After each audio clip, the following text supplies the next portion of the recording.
আল্লাহ রাব্বুল আলামিন বলেন, কুল কুনু হিজারাতান আও হাদিদা। ও নবী শুনিয়ে দেন, তোমরা যদি মরে গিয়া মাটির সাথে মিশে গিয়া যদি পাথরও হয়ে যাও, আর যদি তোমরা লোহাও হয়ে যাও, তারপরেও আল্লাহ রাব্বুল আলামিন তোমাদেরকে জিন্দা করবেন, আবার তোমাদের উঠাবেন। ওরা বলে যে আচ্ছা বুঝলাম, কে উঠাবে আমাদের, কেমনে উঠাবে? আল্লাহ পাক বলেন, ফাসায়াকুলুনা মান ইউঈদুনা। ওরা বলে আমাদেরকে কে উঠাবে, আমাদেরকে কে জিন্দা করবে? আল্লাহ পাক জবাবে বলেন, কুলিল্লাযী ফাতারাকুম আউওয়ালা মাররা। যিনি তোমাদেরকে প্রথম সৃষ্টি করেছেন তিনি আবার তোমাদেরকে জিন্দা করবেন। আল্লাহ পাক সুন্দর করে বুঝাচ্ছেন। এই সব কথা শোনার পরে فَسَيُنْغِضُونَ إِلَيْكَ رُؤُوسَهُمْ وَيَقُولُونَ مَتَى هُوَ।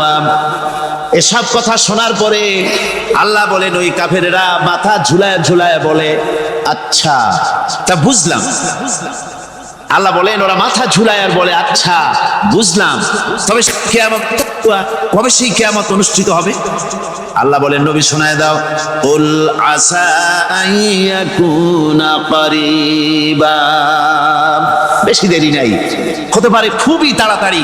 কি বলা যায়, সে সময়টা অতি নিকটবর্তী হয়ে যেতে পারে, খুবই নিকটবর্তী সে সময়, সেটা বেশি দেরি হওয়ার কথা নয়। আল্লাহ পাক এবার মানুষকে যুক্তি দিয়ে বোঝাচ্ছেন। কোরআনে কারীম মানতে মানুষ অস্বীকার করলে আল্লাহ ডান্ডার ব্যবস্থা করেন নাই। নবীজিকে বলেছেন, ইন্নামা আনতা মুযাক্কিরুন লাস্তা আলাইহিম বিমুসাইতির। ও নবী, আপনি একজন উপদেশক, উপদেশ দিয়ে যান। আপনাকে দারোগা করে বানাই নাই লাঠি চার্জ করার জন্য, পিটায় মানুষ হেদায়েত করার দরকার নেই।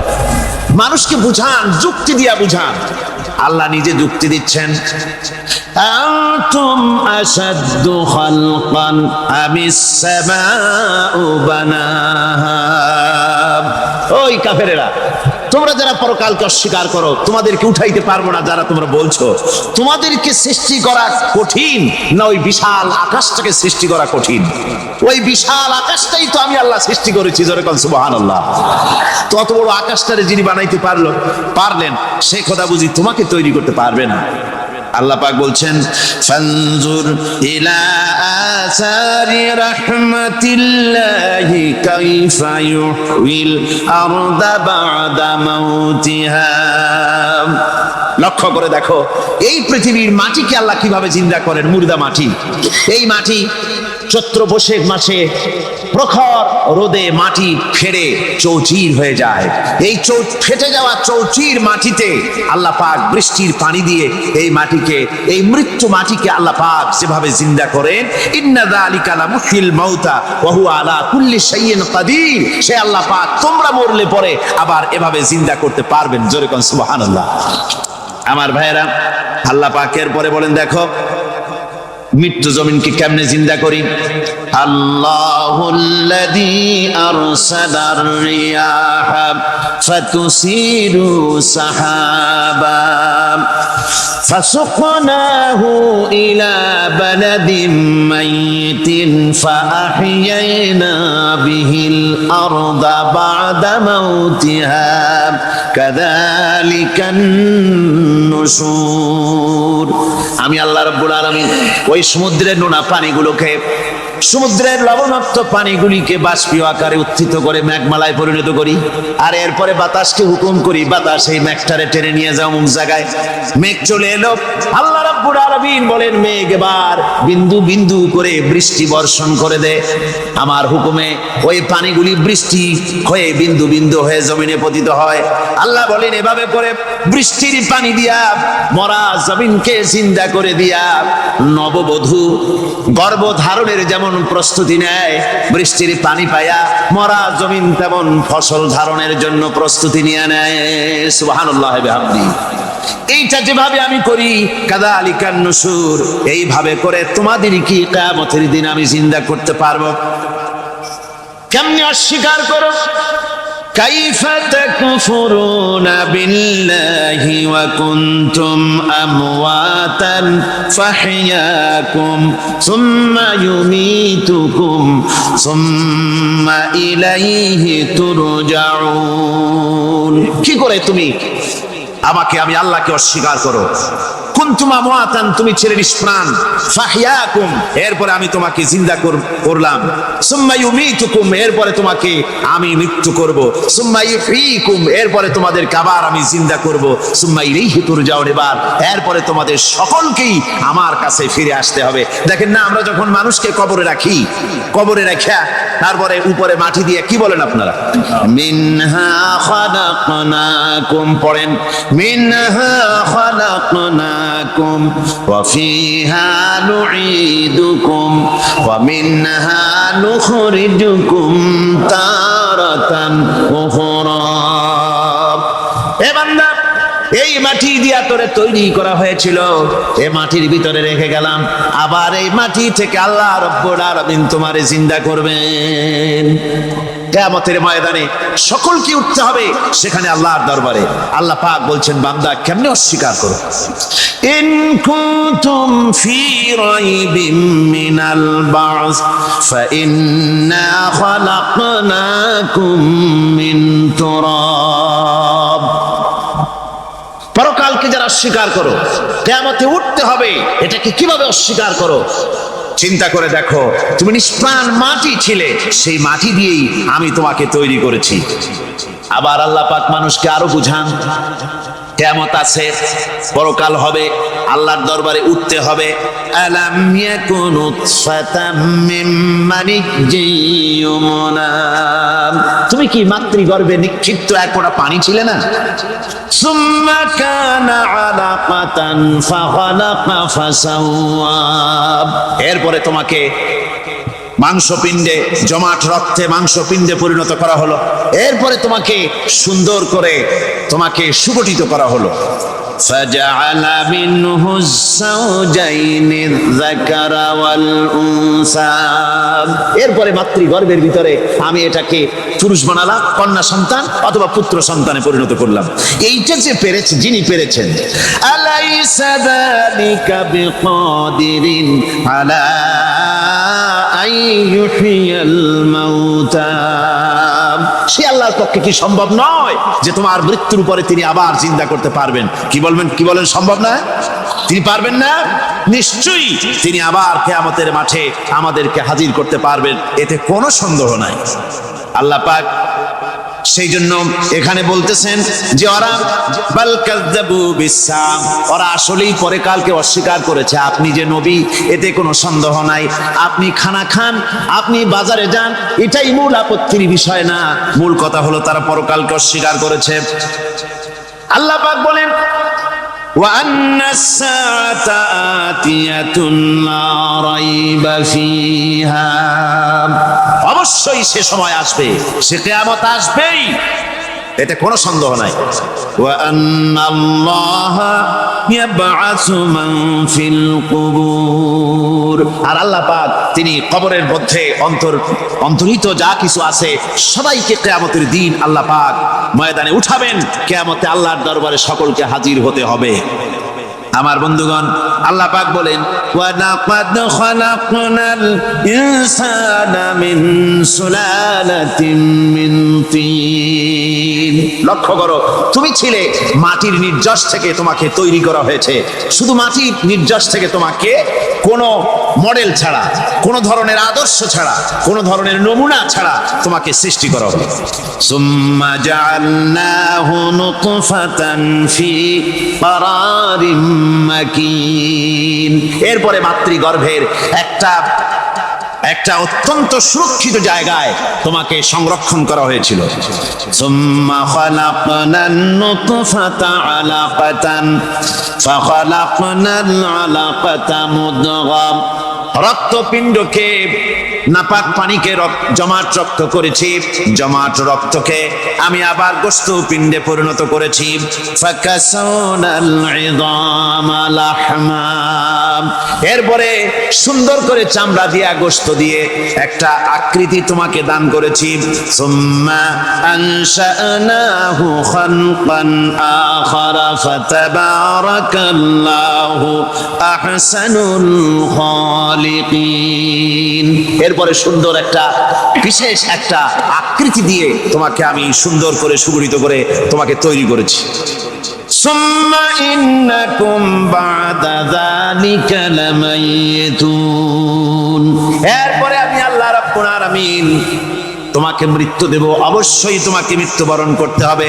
সুম্মা ইন্নাকুম ইয়াউমাল কিয়ামাতি তুবআসুন, এরপরে কিয়ামতের দিন আসবে, ওই বিশেষ মুহূর্ত আসবে, সেই নির্দিষ্ট সময় আসবে, ওই কিয়ামতের মাঠে আল্লাহর দরবারে তোমাদের সকলকে উঠতে হবে, কোনো সন্দেহ তাতে নাই। আল্লাহ পাক বলছেন ওয়া'আতাদনা লিমান কাযযাবা বিস-সাআতি সাঈরা, আমার এই পরকালকে, এই আখিরাতকে, কিয়ামতের দিনকে যারা অস্বীকার করবে, যারা মিথ্যা মনে করবে, আমি তাদেরকে জ্বলন্ত আগুনের শাস্তি তাদের জন্য রেখেছি। জোরে বলেন নাউজুবিল্লাহ।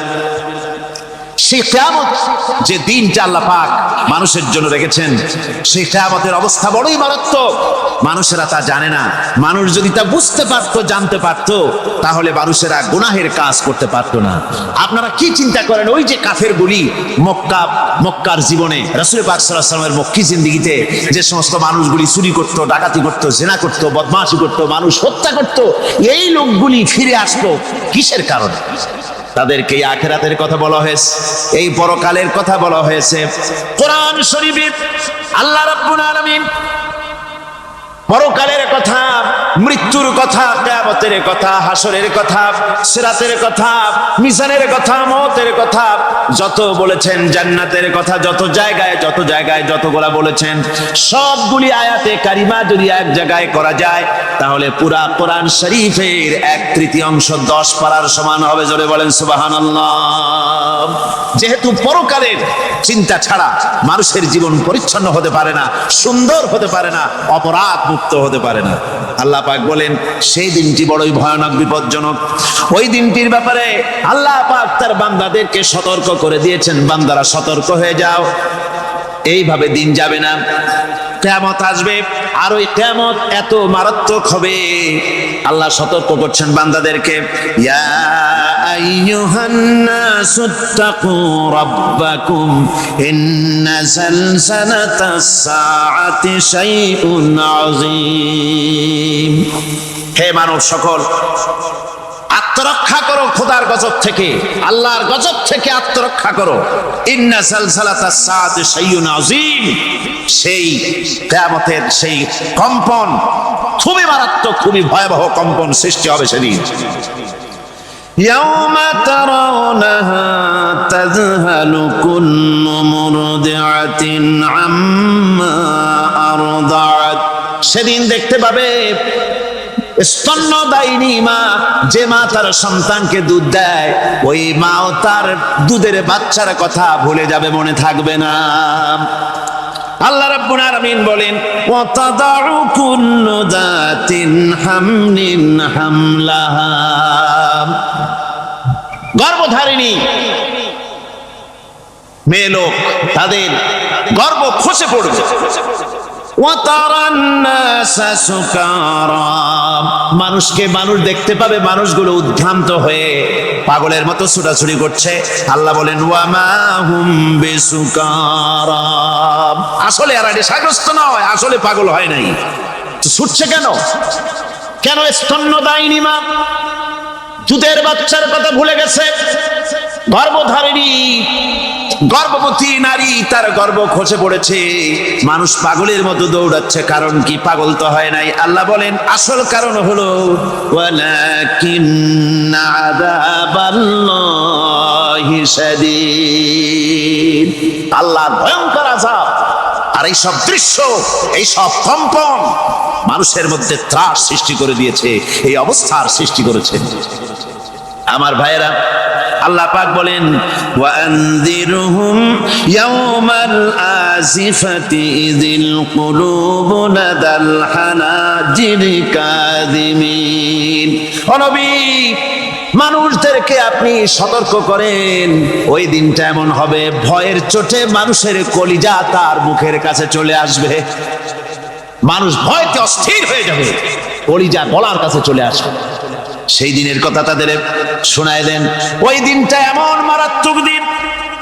فكيف تتقون إن كفرتم يوما يجعل الولدان شيبا।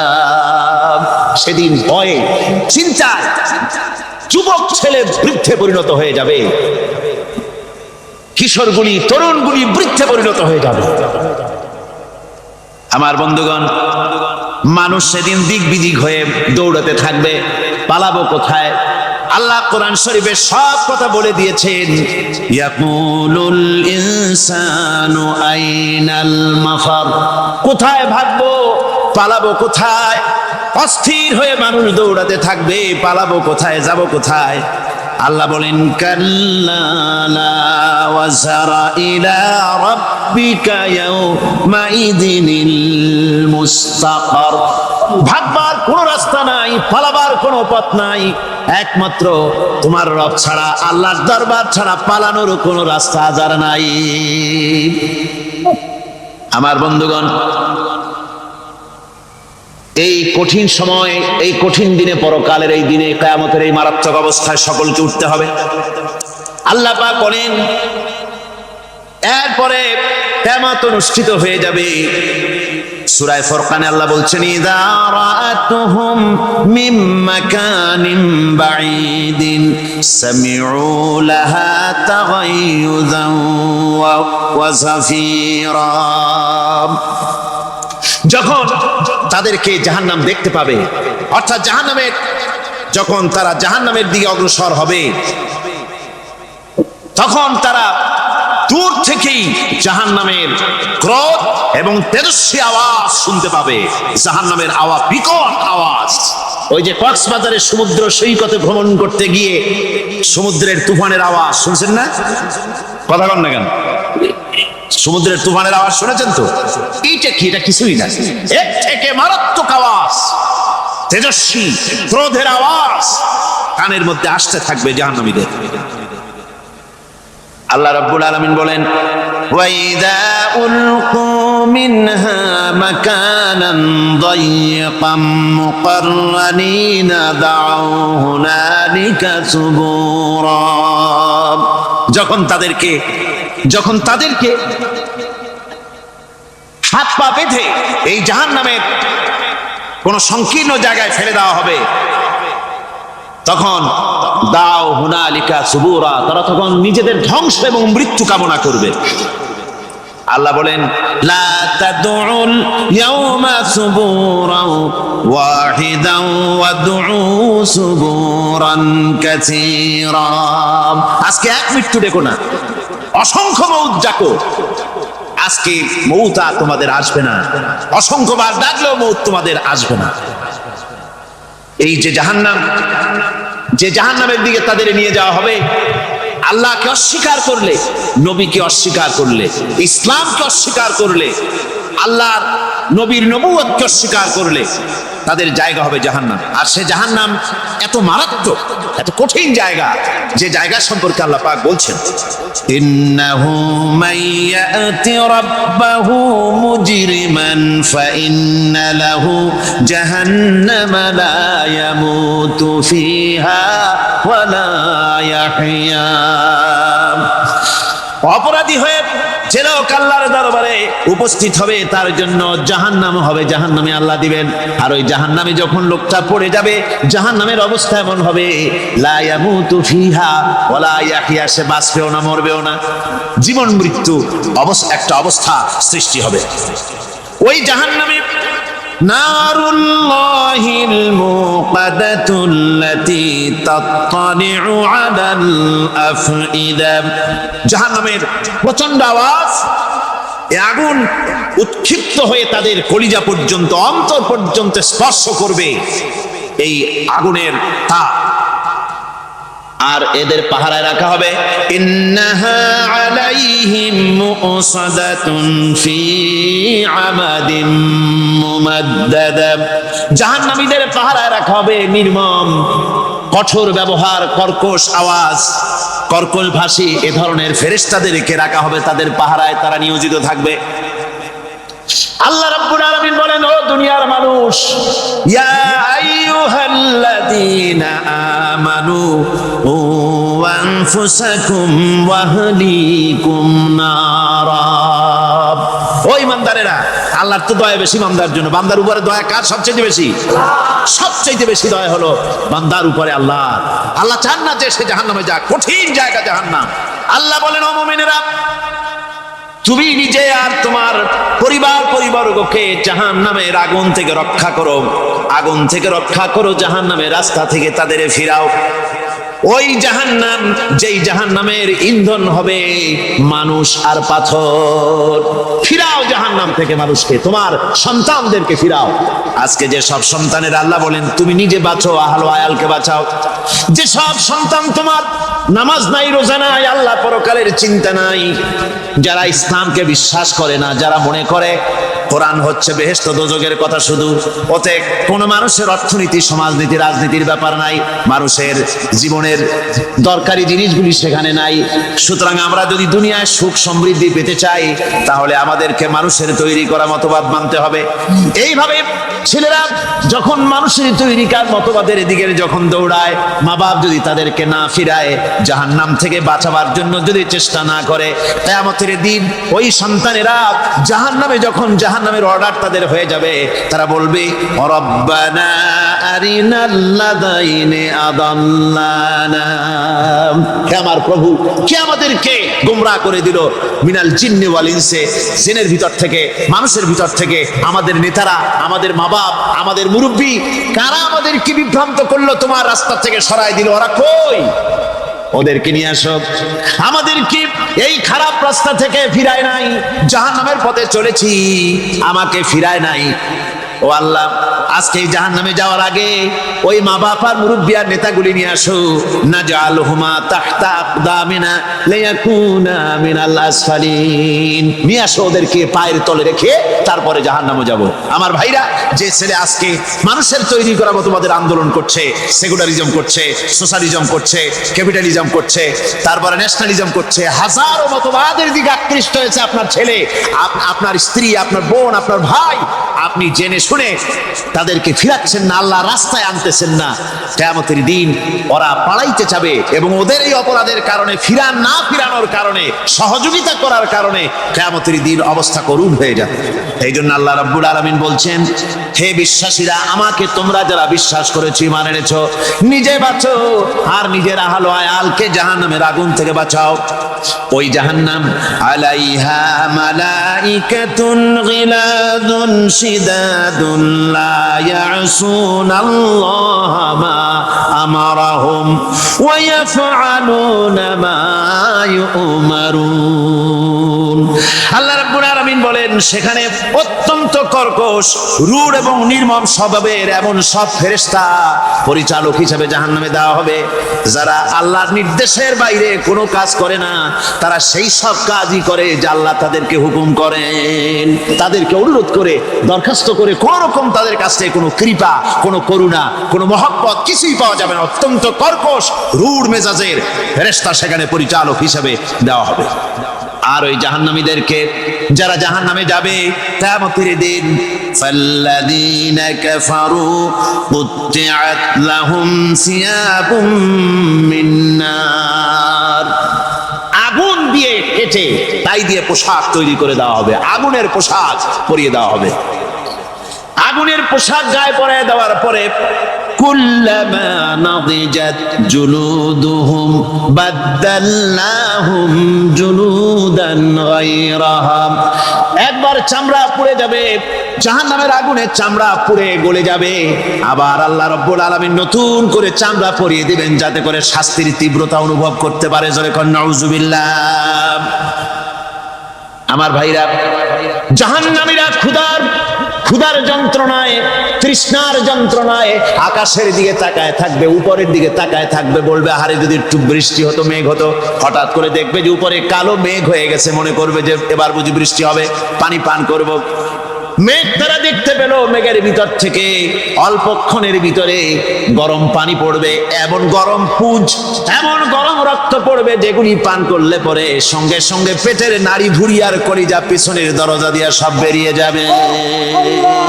নাউজুবিল্লাহি মিন যালিক। হে আল্লাহ, এই কঠিন অবস্থা থেকে তুমি আমাদেরকে হেফাজত করো। জোরে বলেন আমিন।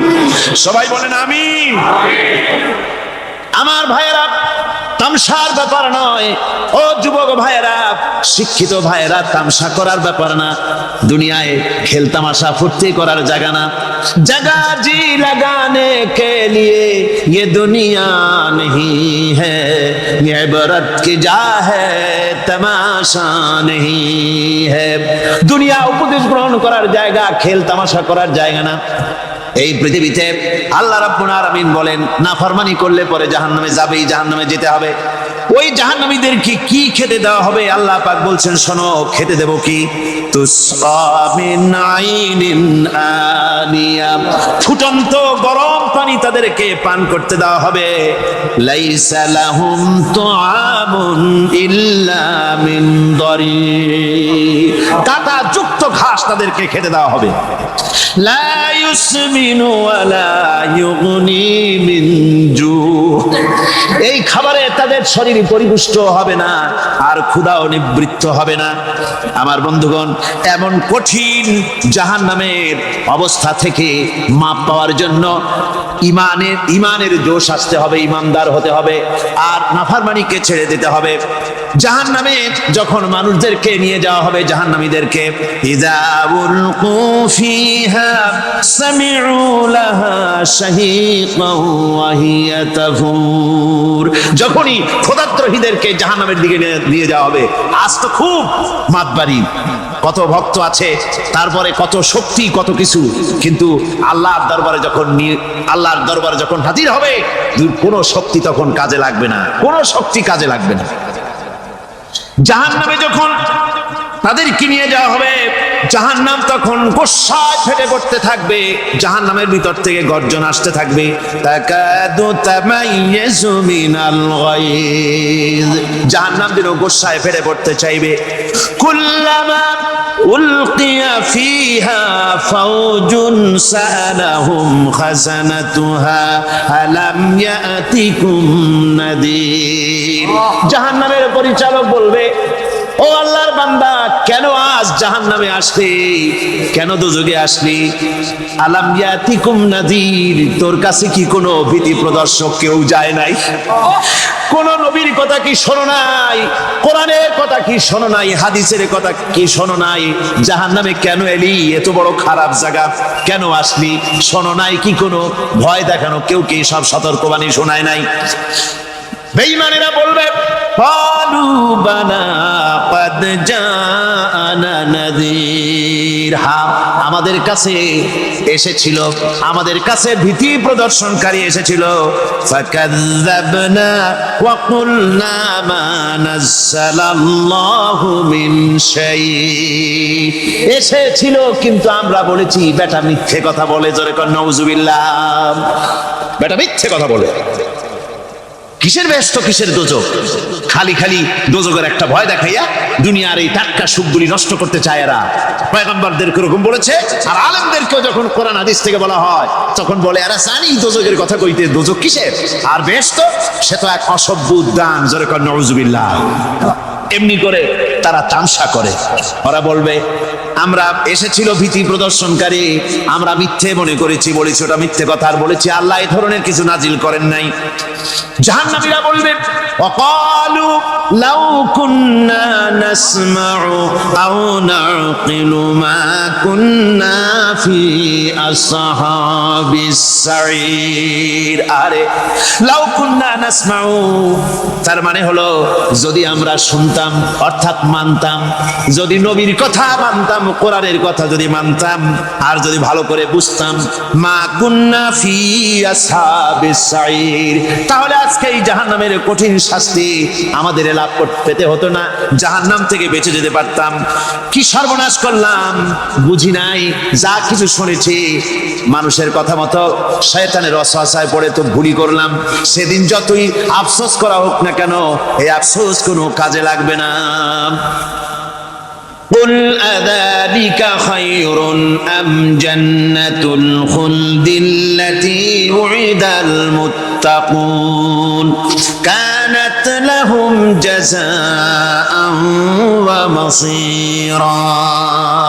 আল্লাহ বলছেন এই সব কথা বলার পরে, জাহান্নামের সব শাস্তির কথা শুনাইয়া আল্লাহ বলছেন, বলেন কুল আযালিকা খায়রুন, এই পরিণতি কি ভালো যে জাহান্নামের পরিণতির কথা বলা হলো? তোমরা যে সমস্ত অবাধ্যতা করতেছো, ঈমান আনতেছো না, নবীকে গালাগালি করছো, ইসলাম মানতেছো না, নাফরমানি করছো, এর পরিণতি যা হবে, আযালিকা খায়রুন, এই পরিণতি কি ভালো? আম জান্নাতুল খুলদিল্লাতী উইদাল মুত্তাকুন, অথবা সেই চিরন্তন জান্নাত যার ওয়াদা করেছেন আল্লাহ পাক মুত্তাকিনদের জন্য, কানাত লাহুম জাযাআন ওয়া মাসীরা, যে জান্নাত হবে তাদের কর্মের প্রতিফল, আর এটাই হবে তাদের মহাযাত্রার শেষ মঞ্জিল। সেই জান্নাত, যে জান্নাত আল্লাহ রেখেছেন মুমিনদের জন্য। কাদের জন্য জান্নাত? মুমিনদের জন্য।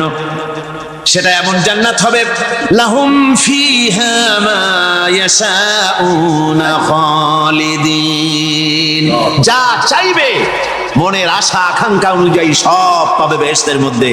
খালিদিন, চিরকাল সেখানে থাকবে।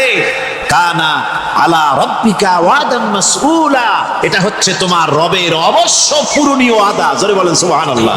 এটা তোমার আল্লাহর ওয়াদা এবং অবশ্যই তিনি তা পূরণ করবেন। তোমরা জান্নাতে থাকবে, সেখানে যা চাইবে তাই পাবে। একজন বলছিল জান্নাতে যাইয়া যা চাইবো তাই। ইসলামী আন্দোলন এবং মধ্য এশিয়ার তেল সম্পদ আসল টার্গেট, কিন্তু আল্লাহ পাকের চাইতে শক্তিশালী পৃথিবীতে আকাশেও কেউ নাই, জমিনেও কেউ নাই। তুমি যত বুদ্ধি করবা, যতই শক্তি ক্ষমতা দেখাবা, আল্লাহ পাকের সামনে কিছুই কুলাবে না। ঘটনা অন্যরকম ঘটতেছে, অন্যরকম ঘটতেছে। কিরকম? আমেরিকা বিশাল দেশ, আমি আমেরিকার 22টা স্টেট সফর করেছি। বিশাল দেশ, কয়েকটা দেশ নিয়ে একটা মহাদেশ হয়, আর আস্তা আমেরিকা একটা মহাদেশ নিয়ে একটা দেশ। আমি আমাদের দেশটা কটটুক দেখেন, ঢাকা থেকে যদি F-28 বিমানে করে যদি আপনি বাংলাদেশ থেকে রওনা করেন, দেশ ছাড়তে চান, আধা ঘন্টা কি 35 মিনিট সময় লাগবে। DC-10 যদি ওঠেন তাহলে 20 মিনিটের মধ্যে বা আধা ঘন্টার কাছাকাছি সময় দেশ শেষ হয়ে যাবে। যদি আপনি ফাইটারে ওঠেন, মাত্র 9 থেকে 11 মিনিটের মধ্যে বাংলাদেশ শেষ হয়ে যাবে। এই হলো আমার দেশ। আমেরিকা একটা দেশ। নিউ ইয়র্ক থেকে প্লেনে চড়েছি ক্যালিফোর্নিয়া যাওয়ার জন্য, 7 ঘন্টা সময় লেগেছে। একটা দেশ, একদিকে আটলান্টিক মহাসাগর, আর একদিকে প্রশান্ত মহাসাগর। কি বিশাল দেশ! এই দেশের মানুষগুলি সব বেকুব নয়, পাগল নয়। আফগান নিরীহ এই মুসলমানদের উপরে, দেশগুলির উপরে আক্রমণ এবং একটার পর একটা দেশের উপরে আক্রমণ করার পরিকল্পনা দেখে সেখানকার লোকেরা চিন্তা ভাবনা করছে, কেন মুসলমানদের উপরে আক্রমণ হচ্ছে, বিষয়টা কি, এরা কি মৌলবাদ, কি সন্ত্রাস, টেররিস্ট শুধু মুসলমান, শুধু ইসলাম, আর কিছু নাই পৃথিবীতে, কেন, কারণটা কি? তারা খোঁজ করা শুরু করেছে, ইসলাম জানার চেষ্টা করছে। আমাদের কাছে রিপোর্ট এসেছে, ইসলামী বইপত্র, কোরআন শরীফ আর ইসলামী বইপত্র আমেরিকায় দেধারসে বিক্রি হচ্ছে, আগের তুলনায় 50 গুণ বিক্রি বেশি হচ্ছে। এবং 11ই সেপ্টেম্বরের ঘটনার পর থেকে নিয়ে এই পর্যন্ত আমেরিকান খ্রিস্টান মুসলমানদের ইসলাম গ্রহণ করার হার 4 গুণ বেড়ে গেছে। ঠেকাবে কি করে? আল্লাহর নূর ঠেকাবার উপায় নাই। আবু জাহেল তো চাইছিল মক্কা শরীফই মুহাম্মদ সাল্লাল্লাহু আলাইহি ওয়াসাল্লামকে ঠেকায় দেবে, পারছে? আল্লামা ইকবাল বলেছেন, मगरिब की वादियों में गूंजी अदा हमारी, मगरिब की वादियों में गूंजी अदा हमारी, हम था न था किसी से सैल रवा हमारा। প্রাচ্য এবং প্রতীচ্য, পাহাড় এবং পর্বতে, ইথার এবং বাতাসে রণিত, অনুরণিত, ধ্বনিত, প্রতিধ্বনিত হয়ে বিশ্বের চতুর্দিকে ছড়ায় পড়বে আমার আজানের আওয়াজ, কেউ ঠেকাতে পারবে না। ইসলাম বিশ্বের চতুর্দিকে ছড়িয়ে পড়বে, ঠেকাবার উপায় নাই। কয়জন মারবা? এখন পৃথিবীতে 140 কোটি মুসলমান, 140 কোটি মুসলমান, কতগুলি মারবা? তোমরা মরলে ডাইরেক্ট জাহান্নাম, আর আমরা ইসলাম প্রতিষ্ঠার রাস্তায় যদি মৃত্যু হয়, শাহাদাত, ডাইরেক্ট আল্লাহর জান্নাত। তোমাদের বেঁচে থাকাও বরবাদ, মরে যাওয়াও বরবাদ। আর ইসলামের পথে যারা, তাদের বাঁচাও আল্লাহ পাকের রহমত, আর মরে যাওয়াও রহমত। সেই জন্যে ইসলামের পক্ষে আজ সারা বিশ্ব ইসলামের বিপক্ষে কাজ করছে, আর মুসলমানদেরকে এই সময় ইসলামের পক্ষে টিকে থাকতে হবে, ইসলামকে জানতে হবে, বুঝতে হবে, ইসলামের উপরে টিকে থাকতে হবে। তাহলেই আমাদের বিজয় অতি সন্নিকট। আমার তো মনে হয় আর বেশি দেরি লাগবে না, ইসলামের বিজয়ের একটা সময় এসে গেছে ইনশাআল্লাহ। মায়ের যখন প্রসব যন্ত্রণা শুরু হয়, তখন বোঝা যায় বাচ্চা হইতে আর সময় লাগবে না, ঠিক কিনা? ঠিক কিনা? আজ পৃথিবীর প্রসব যন্ত্রণা শুরু হয়েছে, তাম পৃথিবীর চতুর্দিকে মুসলমানদের উপরে জুলুম অত্যাচার শুরু হয়েছে। এই জুলুম অত্যাচারের মধ্য দিয়ে আগামীকাল যে সূর্য উদিত হবে, সেই সূর্য হবে ইসলামের জন্য, আল্লাহর দ্বীনের জন্য, মুসলমানদের জন্যই সেটা হবে। তামাম পৃথিবীর বুকে আল্লাহর দেওয়া বিধান ও কোরআনের রায় কায়েম হওয়ার জন্য সময় আর বেশি দূরে নয়। এজন্য মুসলমানদেরকে ঐক্যবদ্ধ হয়ে নবীর পথ ধরতে হবে, নবীর রাস্তা ধরতে হবে। আল্লাহ পাক নবীকে যে উদ্দেশ্যে পাঠাইছেন, কোরআন যে উদ্দেশ্যে নাজিল করেছেন, সেই উদ্দেশ্য ধরে আমরা যদি জীবন চালাতে পারি, আল্লাহর রহমত আমরা লাভ করতে পারবো।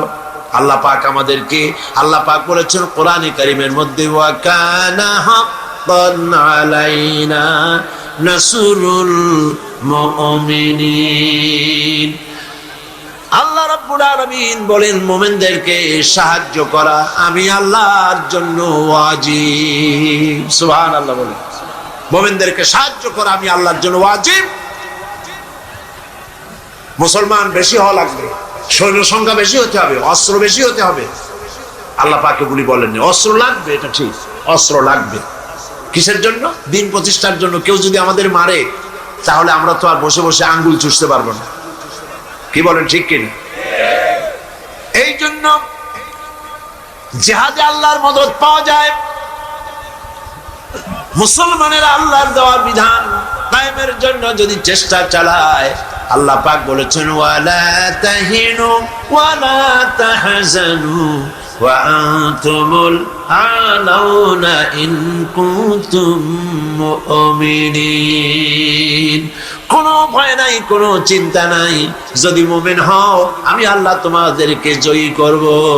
সুবহানাল্লাহ। 10 জন সূরা আনফাল আল্লাহ পাক বলেছেন, 10 জন ইমানদার সাবের মুত্তাকি যদি হও 100-র উপরে বিজয়ী করব। সুবহানাল্লাহ কবেন না? 100 যদি হও ইমানদার সাবের মুত্তাকি, 1000 কাফেরের উপর বিজয়ী করব। সুবহানাল্লাহ।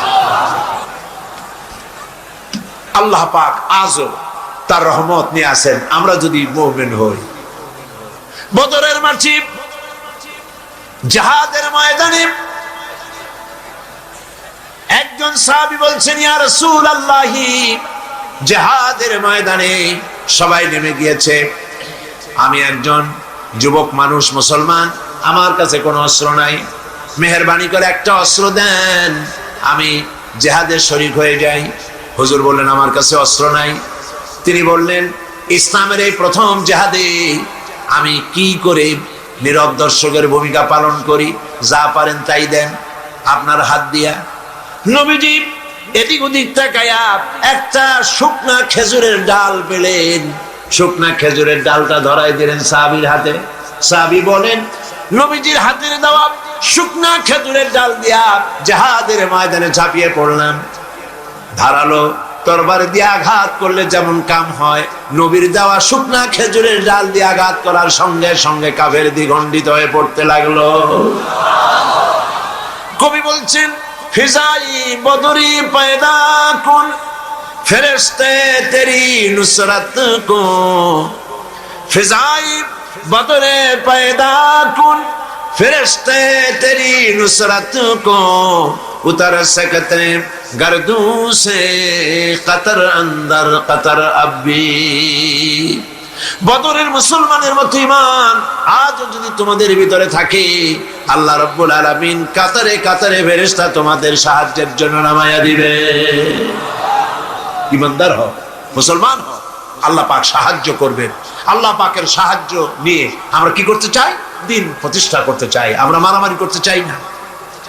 আমরা পাশ্চাত্যকে বুঝাতে চাই, খ্রিস্টান, মুশরিক, ইহুদি, দুনিয়ার তাবৎ ইসলাম বিরোধীদেরকে বুঝাতে চাই, ইসলাম সন্ত্রাসে বিশ্বাস করে না, ইসলাম যুদ্ধে বিশ্বাস করে না, ইসলাম শান্তিতে বিশ্বাস করে। নবীজি যত যুদ্ধ করেছেন সবগুলি আক্রান্ত হয়েছেন, ডিফেন্সিভ ওয়ার, সবগুলি আত্মরক্ষামূলক যুদ্ধ করেছেন, নিজে আগ বাড়াইয়া কারো সাথে আক্রমণ করে নাই। সুতরাং আপনাদের যুদ্ধ যেমন আপনারা যুদ্ধ করেন দেশ দখল করে, সেই দেশে নিজের ক্ষমতা চালু করে ক্ষমতার ব্যাপ্তি পরিধি আরো বাড়াবার জন্য ইসলাম এভাবে লড়াই করে না। ইসলাম চায় পৃথিবীর মানুষ আল্লাহর মানুষের উপরে আল্লাহর আইন কায়েম করার জন্য তারা চেষ্টা চালায়। এই চেষ্টায় যদি কেউ সশস্ত্র বাধা দেয়, সেই বাধার মোকাবেলা ইসলাম করে জিহাদের নামে। মুসলমানেরা জিহাদের নামেই সেটা করে, ঠিক কি? সেই জন্য ইসলামকে ভুল বুঝাবার কোনো কারণ নাই। আমি আবারও সিলেটের সমস্ত মুসলমান ভাইদের বলি, আপনারা পৃথিবীর চতুর্দিকে ছড়িয়ে আছেন, ইউরোপে, আমেরিকায়, মধ্য এশিয়ায়, আফ্রিকায়, দুনিয়ার চতুর্দিকে আপনারা আছেন। আপনারা মানুষের কাছে যান, দ্বীনের দাওয়াত নিয়ে ছড়িয়ে পড়ুন, মানুষকে বুঝান ইসলামের মধ্যে সন্ত্রাস নাই, সাম্প্রদায়িকতা নাই। ইসলাম আল্লাহর দেওয়া দ্বীন প্রতিষ্ঠা করতে চায়। মুসলমানেরা পৃথিবীর সব থেকে বেশি শান্তিকামী, তারা মারামারিতে, হত্যা, জিঘাংসায় বিশ্বাস করে না। এই কথাগুলি মানুষকে বুঝান, নামাজ পড়ুন, দিনদার হন, ইমানদার হন, পরেজগার হন। আল্লাহ পাক যেন আমাদের তাই বানান, বলেন আমিন। প্রতি বছর আমি নামাজের কথা আপনাদের সামনে বলি, আজও না বলে পারি না, কারণ শুধুমাত্র ওয়াজ শুনলে হবে না। নামাজ হলো ফাউন্ডেশন। নামাজ কি? ফাউন্ডেশন। নামাজ লা দীনা লিমান লা সালাতা লাহু, যার কাছে নামাজ নাই তার কাছে দিন নাই, ঈমান নাই, চরিত্র নাই, কিছুই নাই। পাঁচ ওয়াক্ত নামাজ জীবনে আর ছাড়বো না, ওয়াদা করতে পারবেন? প্রতি বছর করেন, আজও করেন, দুহাত উঁচু করে বলেন, ইয়া আল্লাহ, তোমার পবিত্র নামে ওয়াদা করি, কসম করি, যতদিন পর্যন্ত মালাকুল মউত আমার মাথার কাছে না আসতেছে, ততদিন পর্যন্ত ফরজ নামাজ, ফরজ রোজা ছেড়ে দেব না, ছেড়ে দেব না। ইয়া আল্লাহ, আমি আমার মৃত্যু পর্যন্ত এই ওয়াদা যেন পালন করতে পারি, এ তৌফিক তুমি আমারে দাও, আমিন। হাত নামান। প্রিয় ভাইয়েরা, মুনাজাত করব আমি। মুনাজাতের আদব হলো বসা।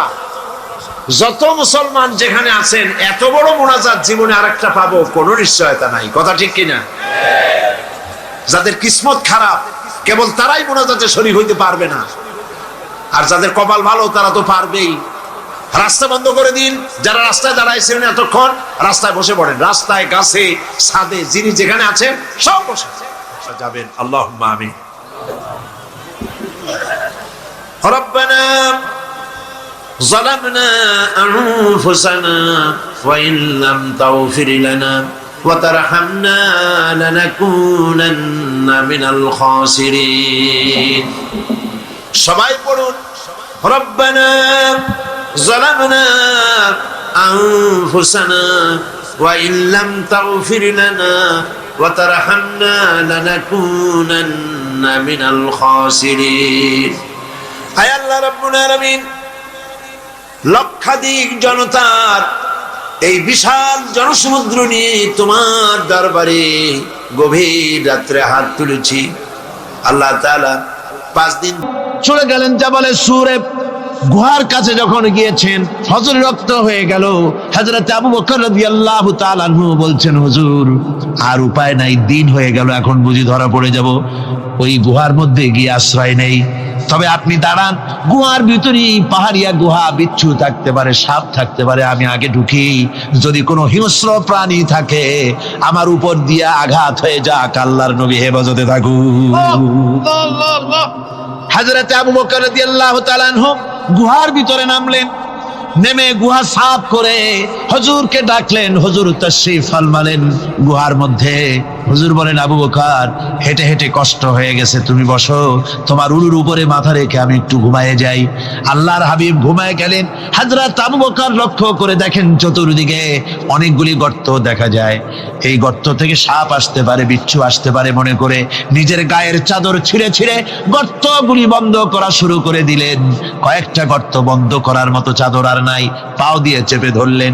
এক পাহাড়িয়া বিষধর সাপ বেরোবার জন্য চেষ্টা করে বেরোবার পথ খুঁজে না পেয়ে হযরত আবু বকরের পায়ের উপরে দংশন করেছে। বিষের যন্ত্রণায় হযরত আবু বকরের চোখ থেকে পানি দরদর করে পড়ছে। রাসূলুল্লাহর ঘুম ভেঙে গেল। আল্লাহর নবী তাকে বলেন, আবু বকর চোখে পানি কেন? বাড়ির কথা বুঝি মনে পড়ে গেছে? হযরত আবু বকর বলেন, ইয়া রাসূলুল্লাহ, আল্লাহর নামে কসম করে বলি, যেই দিন আমি ঈমান এনেছি ওই দিন থেকে আমার মা বাপ, আমার কোলে আমার সন্তান, আমার স্ত্রী, আমার জায়গা জমি ঘর বাড়ি, এমনকি আমার নিজের আত্মার চাইতে হুজুর আপনারে ভালোবাসি বেশি। তাহলে কাঁদো কেন? হযরত আবু বকর বলেন, হুজুর বাড়ির জন্য কাঁদি না, ছেলেপেলের জন্য কাঁদি না, সাপে দংশন করেছে, যন্ত্রণায় কাঁদতেছি। আল্লাহর নবী সঙ্গে সঙ্গে মুখ থেকে থুতু বার করে যন্ত্রণার জায়গায় লাগাই দিলেন। সঙ্গে সঙ্গে যন্ত্রণা বন্ধ হয়ে গেল। হুজুর বললেন, আবু বকর প্রথম যখন তোমার এই আঘাত করেছিল সাপে, আমাকে কেন তাড়াতাড়ি বলো নাই? এতক্ষণ তো তোমার কষ্ট হতো না। হযরত আবু বকর বলেন, ইয়া রাসূলুল্লাহ, ওটা তো সাপে কাটার যন্ত্রণা, ওই যন্ত্রণায় আমার রক্ত জ্বলতেছে, যন্ত্রণায় যন্ত্রণায় আমার কলেজাটা যদি ফেটেও যেত। আল্লাহর হাবিব আরাম ফরমাচ্ছিলেন, আমি তাকে আরামে বিঘ্ন ঘটাতে পারতাম না। আমার ভাইয়েরা, হযরতে আবু বকর হযরতে রাসূল দুজন বসে আছেন। এমনি সময় কাফের বেঈমানেরা খুঁজতে খুঁজতে জায়গা মতো এসে গেছে। একজনে বলে ভিতরে আছে, আর একজনে বলে নাই। পায়ের যদি থাকবে তাহলে মাকড়সায় জাল বুনালো কি করে? পাখি ডিম পেড়ে বসে আছে কি করে? তাদের সন্দেহ হতে লাগলো। এর মধ্যে না একজন বলে আছে আর একজন বলে নাই। হযরত আবু বকর ভয়ের চোটে কেঁদে ফেলেছেন, হুজুর আর উপায় নাই। এই যে অবস্থা, এই অবস্থার ভিতরে, এই অবস্থার ভেতরেও আল্লাহ নবী এতটুকু ঘাবড়ে যান নাই। শত্রুরা তরবারি নিয়ে এসেছে, সুযোগ পেলে একটু তাকালেই দেখতে পাবে, তুলে মেরে ফেলে দেবে। আল্লাহর হাবিব মোটেই ধৈর্য হারালেন না, এতটুকুন হতাশ হলেন না। আল্লাহ পাকের হাবিব তার সাথীকে কি বললেন? তখন কোরআনে কারীম সূরা তাওবার মধ্যে আল্লাহ তা উদ্ধৃত করেছেন মুমিনদের জন্য, ইযহুমা ফিল গার ইয ইয়াকুলু লিসাহিবিহি লা তাহজান ইন্নাল্লাহা মা'ানা। ও আমার সাথী, ও বন্ধু, ভয় করো না, চিন্তা করো না, আমরা মাইনরিটি নই, আমরাই মেজরিটি। তার কারণ আল্লাহ আমাদের সাথে আছেন। সুবহানাল্লাহ, আল্লাহ আমাদের সাথে আছে। আর বন্ধুগণ, কোরআনে কারীমে রব্বুল আলামিন বলেন, فأنزل الله سكينته عليه وأيده بجنود لم تروها। আল্লাহ পাক তার মনের মধ্যে গভীর প্রশান্তি এবং স্বস্তি দান করলেন, আর এমন সৈন্য দিয়ে সাহায্য করলেন যে সৈন্যদেরকে তোমরা দেখতে পাও না। এভাবে করে রব্বুল আলামিন মুমিনদের বিপদে আপদে মুসিবতে সব সময় আল্লাহ পাক মুসলমানদেরকে সাহায্য করেছেন। জোরে বলেন সুবহানাল্লাহ। মুমিনদের সাহায্যকারী আল্লাহ। তাই ইসলামী আন্দোলনের সাথে যারা আছে, যারা কর্মী, যারা নেতা, যারা মুমিন, যারা ঈমানদার, মেঘের মতো প্রচন্ড কালো মেঘ হয়ে চতুর্দিক থেকে অন্ধকারের মতো সে এসেছে বিপদ। কোন বিপদ না, আল্লাহ পাক সাহায্যকারী। কে সাহায্যকারী? জোরে বলেন সাহায্যকারী কে? আল্লাহ সুবহানাহু ওয়া তাআলা, তিনি সাহায্যকারী, ভয় নাই। আল্লাহ পাকের উপর ঈমান আনলে পরে কলিজার ভিতরে দুর্জয় সাহসের সৃষ্টি হয়ে যায়, কোনো ভয় অন্তঃকরণে তার থাকে না। আল্লাহ পাক সাহায্য করেন। আর আল্লাহর উপরে ঈমান আনলে পরে রব্বুল আলামিন বলেছেন, ইয়া আইয়ুহাল্লাযীনা আমানু হাল আদুল্লুকুম আলা তিজারাতিন তুনজিকুম মিন আযাবিন আলীম। এমন একটা ব্যবসার কথা কি বলবো না যে ব্যবসায় তোমাদেরকে জাহান্নামের আযাব থেকে বাঁচায় দেবে। তার প্রথম কাজই হলো আল্লাহর প্রতি ঈমান আনা। ঈমান আনলে পরে এই সমস্ত গুণ তৈরি হয়ে যায়। আর ঈমানে সবচাইতে উপকৃত হয় সমাজের লোকেরা, রাষ্ট্রের লোকেরা, পরিবারের লোকেরা, দেশের মানুষ উপকৃত হয় মুমিনদের দিয়ে ঈমানের কারণে। তার কারণ হলো একজন মুমিন, একজন ব্যক্তি যখন ঈমানদার হয়, মুমিন হয়ে যায়, আল্লাহর প্রতি যখন প্রগাঢ় বিশ্বাস তার এসে যায়, তখন সেই ব্যক্তি নৈতিকতার মান তার বেড়ে যায়। জোরে বলেন সুবহানাল্লাহ। নৈতিক চরিত্রের উপরে সে প্রতিষ্ঠিত হয়, সে মিথ্যা বলতে সাহস পায় না। মুমিন ব্যক্তি মিথ্যা বলতে সাহস পায় না। কেন পায় না? মিথ্যা বলতে সাহস পায় না, ঠকাতে সাহস পায় না, ওজনে কম দিতে সাহস পায় না, শয়তানি বদমাশি করতে সাহস পায় না। তার কারণ হলো আল্লাহ পাক বলে দিয়েছেন, মুমিন কোরআনের ভিতরে পড়েছে, ইয ইয়াতালাক্কাল মুতালাক্কিয়ানি আনিল ইয়ামিনি ওয়া আনিশ শিমালি কাঈদ। দুজন নিয়ন্ত্রণকারী ফেরেশতা তোমার ডানে এবং বামে বসে বসে তোমাকে নিয়ন্ত্রণ করছে। কোথায় যাও, কি করো, এই ফেরেশতারা বসে বসে সব দেখতেছে। মা ইয়ালফিযু মিন কাওলিন ইল্লা লাদাইহি রাকীবুন আতীদ। মানুষ এমন কোনো কথা বলে না যা ফেরেশতারা রেকর্ড না করে, সব রেকর্ড হয়ে যায়। তাই মুমিন ব্যক্তি দায়িত্বহীন কথা বলতে পারে না। মুমিন ব্যক্তির চরিত্র ভালো হয়ে যায়। সে যে কথা বলে বুঝে শুনে কথা বলে, সে যে ওয়াদা করে বুঝে শুনে ওয়াদা করে। যেহেতু সবকিছুর জবাব কিয়ামতে দিতে হবে। কোথায় দিতে হবে? কোথায় দিতে হবে?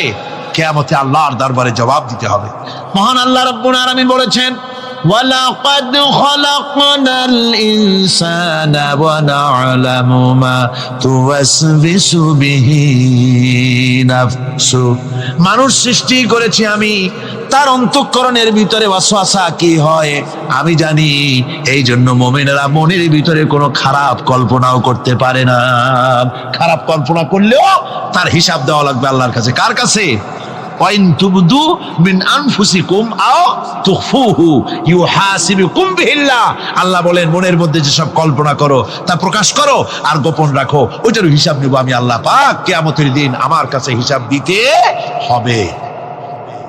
বন্ধুগণ, এই জন্য মুমিন যারা, মুমিনদের চরিত্র প্রতিষ্ঠিত হয়, মুমিনদের ধারণা থাকে যেখানেই যাই না কেন, যেখানেই বসি না কেন, সেখানেই আল্লাহ, আল্লাহ ছাড়া কোনো জায়গা নাই।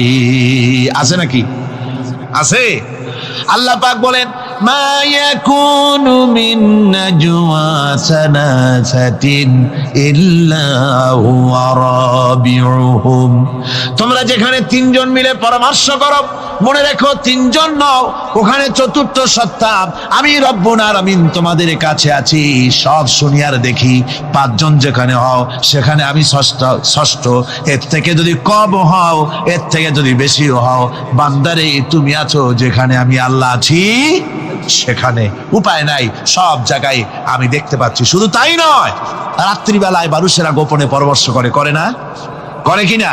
রাতে রাতে পরামর্শ করে, এক জায়গায় বসে, হলের মধ্যে, পাহাড়ের মধ্যে, কোন জায়গায় বসে পরামর্শ করে। কি পরামর্শ? ইসলামী আন্দোলনের লোকদের মারবে, কোথায় তাদের ধরবে, কোথায় তাদের অত্যাচার করবে, এই সমস্ত পরামর্শ করে। আল্লাহ পাক বলছেন, শুনুন, আল্লাহ রাব্বুল আলামিন বলেন, ওয়া হুয়া মাআহুম ইয ইউবাইতুনা মা লা ইয়ারদা মিনাল কাউল ওয়া কানা আল্লাহু বিমা তা'য়ামালুনা মুহীতা।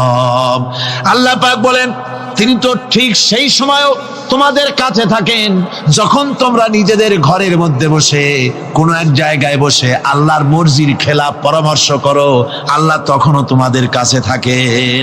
আল্লাহর ইহাতা থেকে, আল্লাহর কর্তৃত্ব থেকে বেরিয়ে যাওয়ার কোনো উপায় নাই। সুতরাং গোপনে বলেন, প্রকাশ্যে বলেন, যেভাবেই যা কিছু করা হোক না কেন, আল্লাহর কাছে আমাদের সমস্ত অপরাধগুলি ধরা হয়ে যায়। আর এটাই হচ্ছে ঈমানের সীমা পরিসীমা। তিলকা হুদুদাল্লাহ ফালা তা'তাদুহা, তিলকা হুদুদুল্লাহ, এটাই হচ্ছে আল্লাহর সীমানা। ঈমানের এই সীমারেখা বজায় রেখে ঈমানের উপরে মজবুত করে কোনো ব্যক্তি, পরিবার, সমাজ, রাষ্ট্র যদি তৈরি হয়, তাহলে সেই সমাজেই শান্তি আসে, সেই সমাজেই আরাম আসে, সেই রাষ্ট্র শান্তিপূর্ণ হয়, সেখানে দিন কায়েম হয়, মানুষ সুখ সমৃদ্ধি খুঁজে পায়। সুতরাং আমরা আজকে আলোচনা করলাম ঈমানের কোয়ালিটি। কি আলোচনা করলাম? ঈমানের কোয়ালিটি। এই কোয়ালিটি দিয়ে যেন আল্লাহ আমাদেরকে ভরপুর করে দেন। জোরে বলেন আমিন। আরো জোরে বলেন আমিন। একবার রাসূল পাক সাল্লাল্লাহু আলাইহি সাল্লামের কাছে একজন মুশরিক এসেছেন, তার কাছে একটা ভাঙ্গা মূর্তি। হুজুর জিজ্ঞেস করলেন, তোমার মূর্তিটা ভাঙা কেন? লোকটি বলল যে এটি হচ্ছে আমার খোদা, একে আমি সব সময় সাথে রাখি, না জানি কোন সময় কোন বিপদে পড়ি, এই জন্য সাথে রাখি বিপদ থেকে বাঁচার জন্য। পথিমধ্যে আমার প্রকৃতির ডাক এলো, পেশাব পায়খানায় যাওয়ার প্রয়োজন হলো, তো মনে করলাম এমন জায়গায় এই খোদা নিয়ে যাওয়া উচিত না। খোদাকে রাস্তার উপরে রেখে তারপরে গেলাম কাম সারতে। কাম সেরে এসে দেখি যে এইটার মাথা থেকে শুরু করে পা পর্যন্ত ভিজা। মনে করলাম খোদার শরীর ভিজা, না জানি নিশ্চয়ই কোনো পবিত্র বরকতপূর্ণ পানি হবে। তো এই বরকতপূর্ণ পানি আমি নিজে একটু টেস্ট করলাম, জিহ্বা দিয়া চাটলাম, খাইলাম, দেখলাম যে কেমন কেমন গন্ধ আসে, আর কি একটা টক টক জাতীয় বিশ্রী রকমের। তো মনে করলাম পবিত্র পানি এরকমের গন্ধ হবে কেন? এদিক ওদিক তাকালাম, তাকিয়ে দেখি দূরে একটা কুকুর দাঁড়ানো, তার নিচের থেকে পানি টপকাচ্ছে। তখন ভাবলাম যে আসলে কোন বরকতের পানি এটা। আমি তখন রাগ করে এইটা ঠ্যাং ধরে আছাড় মারলাম যে তুই কি খোদা না তুই একটা হুদা? তুই তো নিজেরই ঠেকাতে পারিস না বিপদ থেকে, তো আমারও ঠেকাবি কি করে? হাদিস শরীফ এসছে, রাসূল পাক সাল্লাল্লাহু আলাইহি সাল্লাম তখন হেসে দিয়েছিলেন।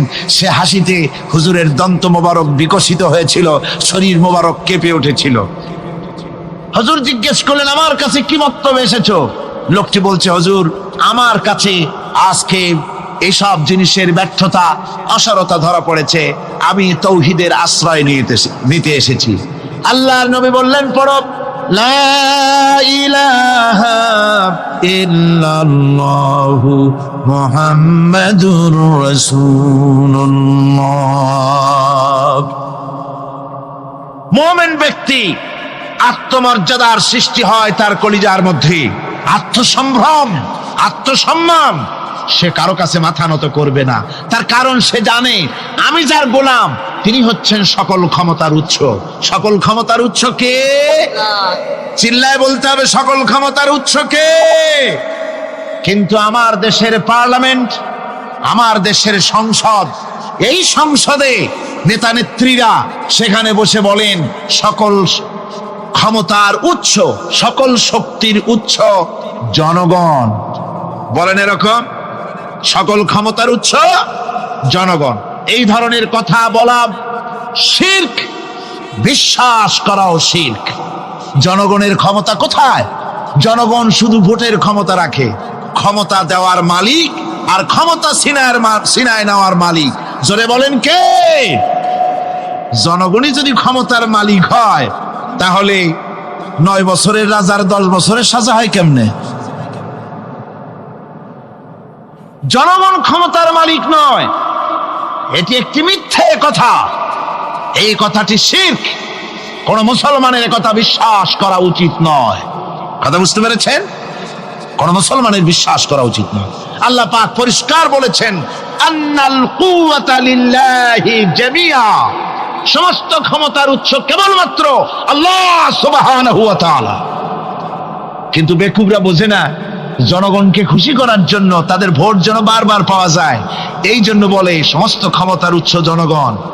বেকুবেরা, পাগলেরা বুঝে না, সেই জন্যই তারা এই কথাগুলি বলে। কয়েকটি কথা আমাদের দেশে চালু আছে যে কথাগুলি শুনলে খুবই খারাপ লাগে। একটা হচ্ছে সকল ক্ষমতার উৎস জনগণ, এটি মারাত্মক শিরকপূর্ণ কথা। আরেকটি কথা, যখন রেডিও টিভিতে বলা হয় যে কুতুবদিয়া, হাতিয়া, সন্দ্বীপ, কক্সবাজার উপকূলীয় এলাকায় থেকে 280 মাইল স্পিডে বাতাস প্রবাহিত হবে, 30 ফিট উঁচু হয়ে জলোচ্ছ্বাস হবে, গ্রেট ডেঞ্জার সিগন্যাল নাম্বার 10 দেখাবার জন্য বলা হলো। সাথে সাথে তারপরেই রেডিও টিভি থেকে, সরকারি যন্ত্র থেকে সরকারের লোকেরা বলতে থাকেন, এই বিরাট তুফান, জলোচ্ছ্বাস এবং ঘূর্ণিঝড়ের মোকাবেলা করার জন্য সেনাবাহিনী প্রস্তুত করে রাখা হয়েছে। কি বেকুবি! 30 ফুট জলোচ্ছ্বাস হবে, সেনাবাহিনী করবে কি? বন্দুক নিয়ে দাঁড়ায় থাকবে? মোকাবেলা করবা? প্রচন্ড বাতাসের মোকাবেলা করবা তুমি, সলিমুদ্দিন? হ্যাঁ, বরং বলা যেতে পারে ঘূর্ণিঝড় এবং জলোচ্ছ্বাসের পরে যে দুর্যোগ সৃষ্টি হবে তড়িৎ গতিতে, আমরা সেই দুর্যোগকে, মানুষকে ঠেকাবার জন্য আমরা প্রাণ চেষ্টা চালাবো। আমাদের সব মেশিনারি সেজন্য প্রস্তুত আছে, এটা বলা যেতে পারে। কিন্তু ঝড়ের মোকাবেলা করব, মারাত্মক কথা, মারাত্মক কথা। আবার আরেকটি কথা খুবই মারাত্মক, এগুলো পত্র পত্রিকায় দেখি, অমুক দলের অমুক নেতা হসপিটালে মৃত্যুর সঙ্গে পাঞ্জা লড়তেছে। আজীব তামাশা! মৃত্যু কি তোমার মাইকেল টাইসন? মৃত্যু কি তোমার মোহাম্মদ আলী ক্লে যে পাঞ্জা লড়বা? মৃত্যুর সাথে পাঞ্জা লড়তে পারে এমন ক্ষমতা পৃথিবীর কেউ আছে? সুতরাং এগুলো জাহালাতের কথা, মূর্খতার কথা। মৃত্যু যন্ত্রণায় ভুগছে এটা বলা যায়, মৃত্যু যন্ত্রণায় কষ্ট পাচ্ছে বলা যায়, মৃত্যুর সাথে পাঞ্জা লড়ছে, সলিমুদ্দিন সাহস তো কম না। আমার ভাইয়েরা, সুতরাং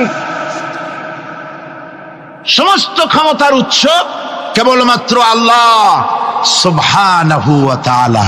যাকে খুশি ক্ষমতায় দেন, যাকে খুশি ক্ষমতা থেকে নামায় দেন। এত বড় প্রচন্ড ক্ষমতার মালিক তিনি।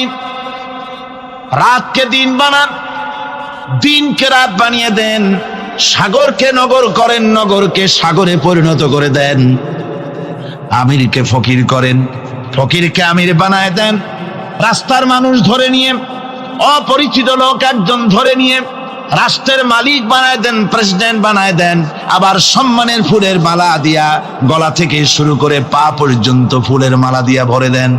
নাফরমানি যখন বাড়তে থাকে, এত বড় ক্ষমতার মালিক আমার আল্লাহ রব্বুল আলামিন ফুলের মালাগুলি বাদ দিয়ে ফুলের মালার পরিবর্তে জুতার মালা গলায় পরাইয়া ফাঁসির মঞ্চে ঝুলাইয়া দেন।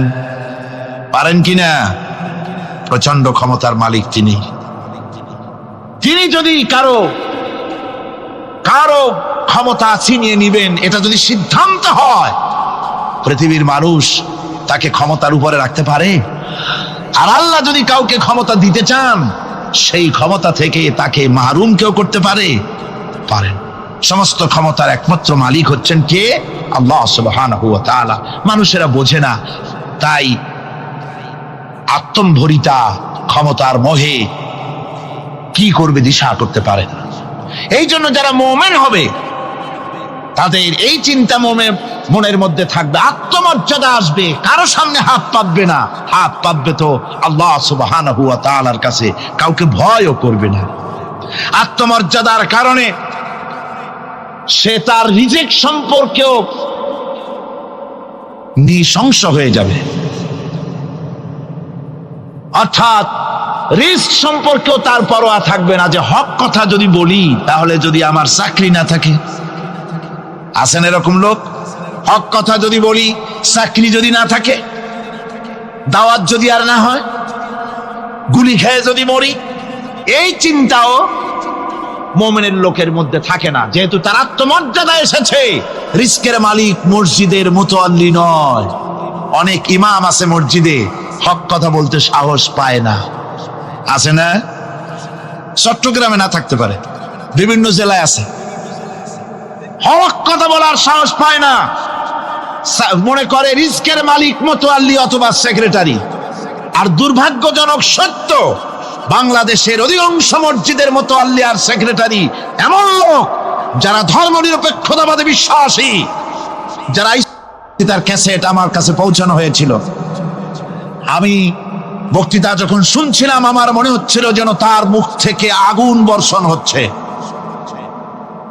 তিনি বলতেছিলেন যে এই ভারতকে আমরা সাজায়েছি, এ ভারতকে আমরা পাতা পল্লব দিয়ে শাখা।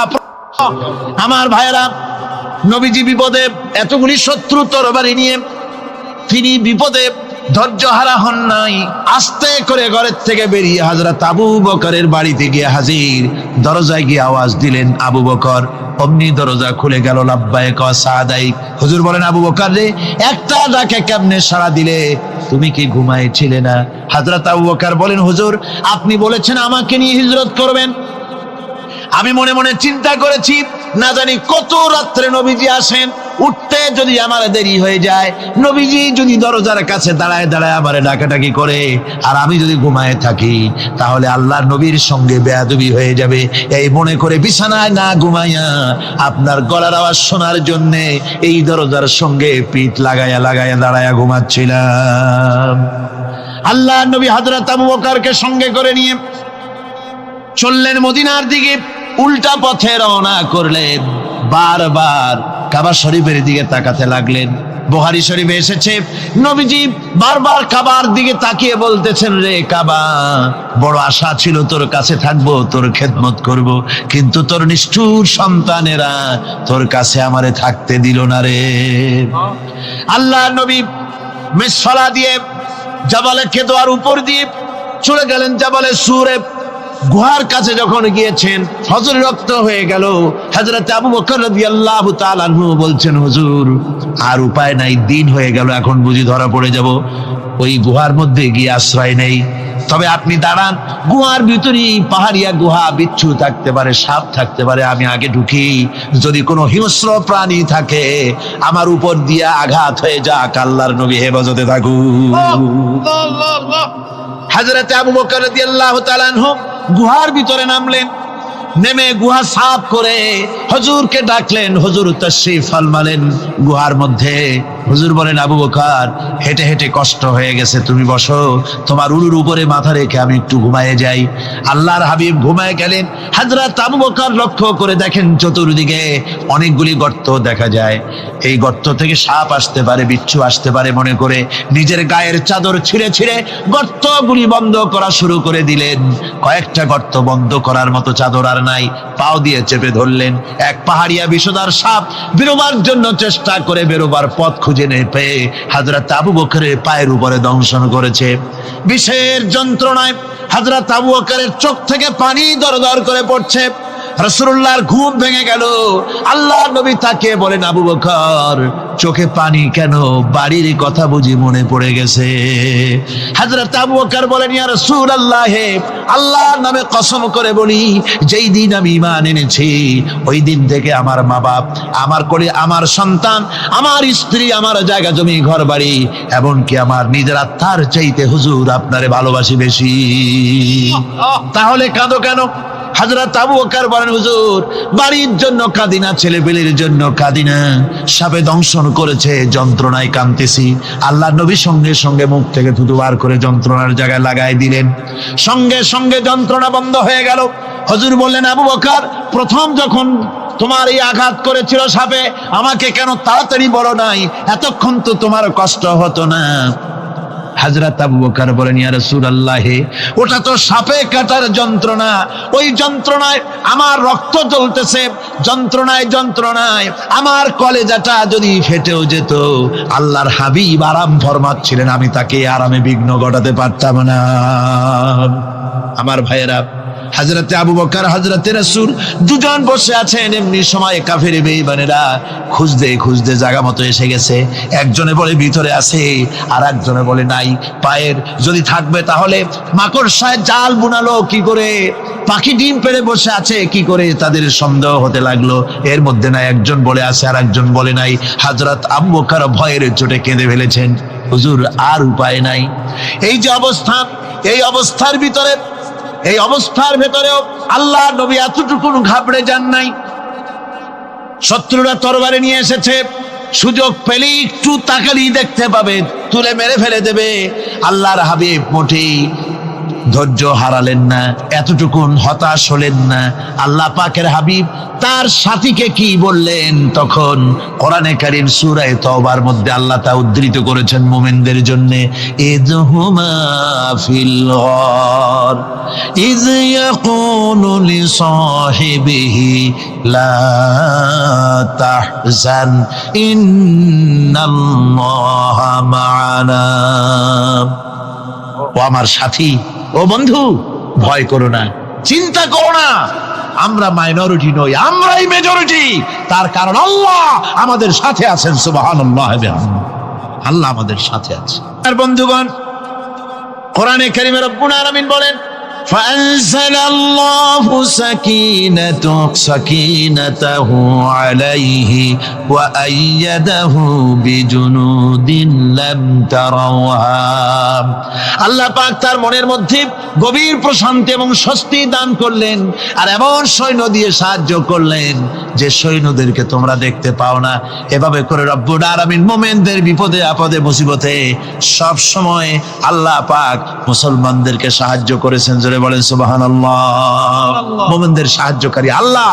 তাই ইসলামী আন্দোলনের সাথে যারা আছে, যারা কর্মী, যারা নেতা, যারা মুমিন, যারা ঈমানদার, মেঘের মতো প্রচন্ড কালো মেঘ হয়ে চতুর্দিক থেকে অন্ধকারের মতো সে এসেছে বিপদ। কোন বিপদ না, আল্লাহ পাক সাহায্যকারী। কে সাহায্যকারী? জোরে বলেন, সাহায্যকারী কে? আল্লাহ সুবহানাহু ওয়া তাআলা, তিনি সাহায্যকারী, ভয় নাই। আল্লাহ পাকের উপর ঈমান আনলে পরে কলিজার ভিতরে দুর্জয় সাহসের সৃষ্টি হয়ে যায়, কোনো ভয় অন্তঃকরণে তার থাকে না। আল্লাহ পাক সাহায্য করেন। আর আল্লাহর উপরে ঈমান আনলে পরে রব্বুল আলামিন বলেছেন, ইয়া আইয়ুহাল্লাযীনা আমানু হাল আদুল্লুকুম আলা তিজারাতিন তুনজিকুম মিন আযাবিন আলীম। এমন একটা ব্যবসার কথা কি বলবো না, যে ব্যবসায় তোমাদেরকে জাহান্নামের আযাব থেকে বাঁচায় দেবে। তার প্রথম কাজই হলো আল্লাহর প্রতি ঈমান আনা। ঈমান আনলে পরে এই সমস্ত গুণ তৈরি হয়ে যায়। আর ঈমানে সবচাইতে উপকৃত হয় সমাজের লোকেরা, রাষ্ট্রের লোকেরা, পরিবারের লোকেরা, দেশের মানুষ উপকৃত হয় মুমিনদের দিয়ে ঈমানের কারণে। তার কারণ হলো একজন মুমিন, একজন ব্যক্তি যখন ঈমানদার হয়, মুমিন হয়ে যায়, আল্লাহর প্রতি যখন প্রগাঢ় বিশ্বাস তার এসে যায়, তখন সেই ব্যক্তি নৈতিকতার মান তার বেড়ে যায়। জোরে বলেন সুবহানাল্লাহ। নৈতিক চরিত্রের উপরে সে প্রতিষ্ঠিত হয়, সে মিথ্যা বলতে সাহস পায় না। মুমিন ব্যক্তি মিথ্যা বলতে সাহস পায় না।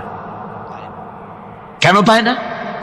মিথ্যা বলতে সাহস পায় না, ঠকাতে সাহস পায় না, ওজনে কম দিতে সাহস পায় না, শয়তানি বদমাশি করতে সাহস পায় না। তার কারণ হলো আল্লাহ পাক বলে দিয়েছেন, মুমিন কোরআনের ভিতরে পড়েছে, ইয ইয়াতালাক্কাল মুতালাক্কিয়ানি আনিল ইয়ামিনি ওয়া আনিশ শিমালি কাঈদ।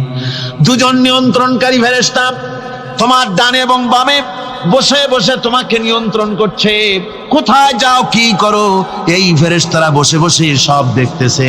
মা ইয়ালফিযু মিন কাওলিন ইল্লা লাদাইহি রাকীবুন আতীদ। মানুষ এমন কোনো কথা বলে না যা ফেরেশতারা রেকর্ড না করে, সব রেকর্ড হয়ে যায়। তাই মুমিন ব্যক্তি দায়িত্বহীন কথা বলতে পারে না। মুমিন ব্যক্তির চরিত্র ভালো হয়ে যায়। সে যে কথা বলে বুঝে শুনে কথা বলে, সে যে ওয়াদা করে বুঝে শুনে ওয়াদা করে, যেহেতু সবকিছুর জবাব কিয়ামতে দিতে হবে। কোথায় দিতে হবে? কোথায় দিতে হবে? কিয়ামতে আল্লাহর দরবারে জবাব দিতে হবে। মহান আল্লাহ রাব্বুল আলামিন বলেছেন, وَلَقَدْ خَلَقْنَا الْإِنسَانَ وَنَعْلَمُ مَا تُوَسْوِسُ بِهِ نَفْسُهُ। মানুষ সৃষ্টি করেছি আমি, তার অন্তঃকরণের ভিতরে ওয়াসওয়াসা কি হয় আমি জানি। এই জন্য মুমিনেরা মনের ভিতরে কোনো খারাপ কল্পনাও করতে পারে না। খারাপ কল্পনা করলেও তার হিসাব দেওয়া লাগবে আল্লাহর কাছে। কার কাছে? ওয়াইন তুবদু মিন আনফুসিকুম আও তুখফুহু ইউহাসিবুকুম বিহিল্লাহ। আল্লাহ বলেন, মনের মধ্যে যেসব কল্পনা করো তা প্রকাশ করো আর গোপন রাখো, ওইটার হিসাব নেব আমি আল্লাহ পাক। কিয়ামতের দিন আমার কাছে হিসাব দিতে হবে। বন্ধুগণ, এই জন্য মুমিন যারা, মুমিনদের চরিত্র প্রতিষ্ঠিত হয়, মুমিনদের ধারণা থাকে যেখানেই যাই না কেন, যেখানেই বসি না কেন, সেখানেই আল্লাহ, আল্লাহ ছাড়া কোনো জায়গা নাই। আছে নাকি? আছে। আল্লাহ পাক বলেন, মা ইয়াকুনু মিন নাজওয়া সালাসাতিন ইল্লা হুয়া রাবিউহুম। তোমরা যেখানে তিনজন মিলে পরামর্শ করো, মনে রেখো তিনজন নও, ওখানে চতুর্থ সত্তা আমি রব্বুল আলামিন তোমাদের কাছে আছি। সব শুনি আর দেখি। পাঁচজন যেখানে হও সেখানে আমি ষষ্ঠ। এর থেকে যদি কম হও, এর থেকে যদি বেশি হও, বান্দারে তুমি আছো যেখানে আমি আল্লাহ আছি সেখানে। উপায় নাই, সব জায়গায় আমি দেখতে পাচ্ছি। শুধু তাই নয়, রাত্রিবেলায় মানুষেরা গোপনে পরামর্শ করে, করে না? করে কিনা? রাতে রাতে পরামর্শ করে, এক জায়গায় বসে, হলের মধ্যে, পাহাড়ের মধ্যে, কোন জায়গায় বসে পরামর্শ করে। কি পরামর্শ? ইসলামী আন্দোলনের লোকদের মারবে, কোথায় তাদের ধরবে, কোথায় তাদের অত্যাচার করবে, এই সমস্ত পরামর্শ করে। আল্লাহ পাক বলছেন, শুনুন, আল্লাহ রাব্বুল আলামিন বলেন, ওয়া হুয়া মাআহুম ইয ইউবাইতুনা মা লা ইয়ারদা মিনাল কাউল ওয়া কানা আল্লাহু বিমা তা'য়ামালুনা মুহীতা। আল্লাহ পাক বলেন, তিনি তো ঠিক সেই সময়ও তোমাদের কাছে থাকেন যখন তোমরা নিজেদের ঘরের মধ্যে বসে, কোন এক জায়গায় বসে আল্লাহর মর্জির খেলাফ পরামর্শ করো। আল্লাহ তখনও তোমাদের কাছে থাকেন। আল্লাহর ইহাতা থেকে, আল্লাহর কর্তৃত্ব থেকে বেরিয়ে যাওয়ার কোনো উপায় নাই। সুতরাং গোপনে বলেন, প্রকাশ্যে বলেন, যেভাবেই যা কিছু করা হোক না কেন, আল্লাহর কাছে আমাদের সমস্ত অপরাধগুলি ধরা হয়ে যায়। আর এটাই হচ্ছে ঈমানের সীমা পরিসীমা। তিলকা হুদুদাল্লাহ ফালা তা'তাদুহা। তিলকা হুদুদুল্লাহ, এটাই হচ্ছে আল্লাহর সীমানা। ঈমানের এই সীমারেখা বজায় রেখে, ঈমানের উপরে মজবুত করে কোনো ব্যক্তি, পরিবার, সমাজ, রাষ্ট্র যদি তৈরি হয়, তাহলে সেই সমাজই শান্তি আসে, সেই সমাজই আরাম আসে, সেই রাষ্ট্র শান্তিপূর্ণ হয়, সেখানে দিন কায়েম হয়, মানুষ সুখ সমৃদ্ধি খুঁজে পায়। সুতরাং আমরা আজকে আলোচনা করলাম ঈমানের কোয়ালিটি। কি আলোচনা করলাম? ঈমানের কোয়ালিটি। এই কোয়ালিটি দিয়ে যেন আল্লাহ আমাদেরকে ভরপুর করে দেন। জোরে বলেন আমিন। আরো জোরে বলেন আমিন।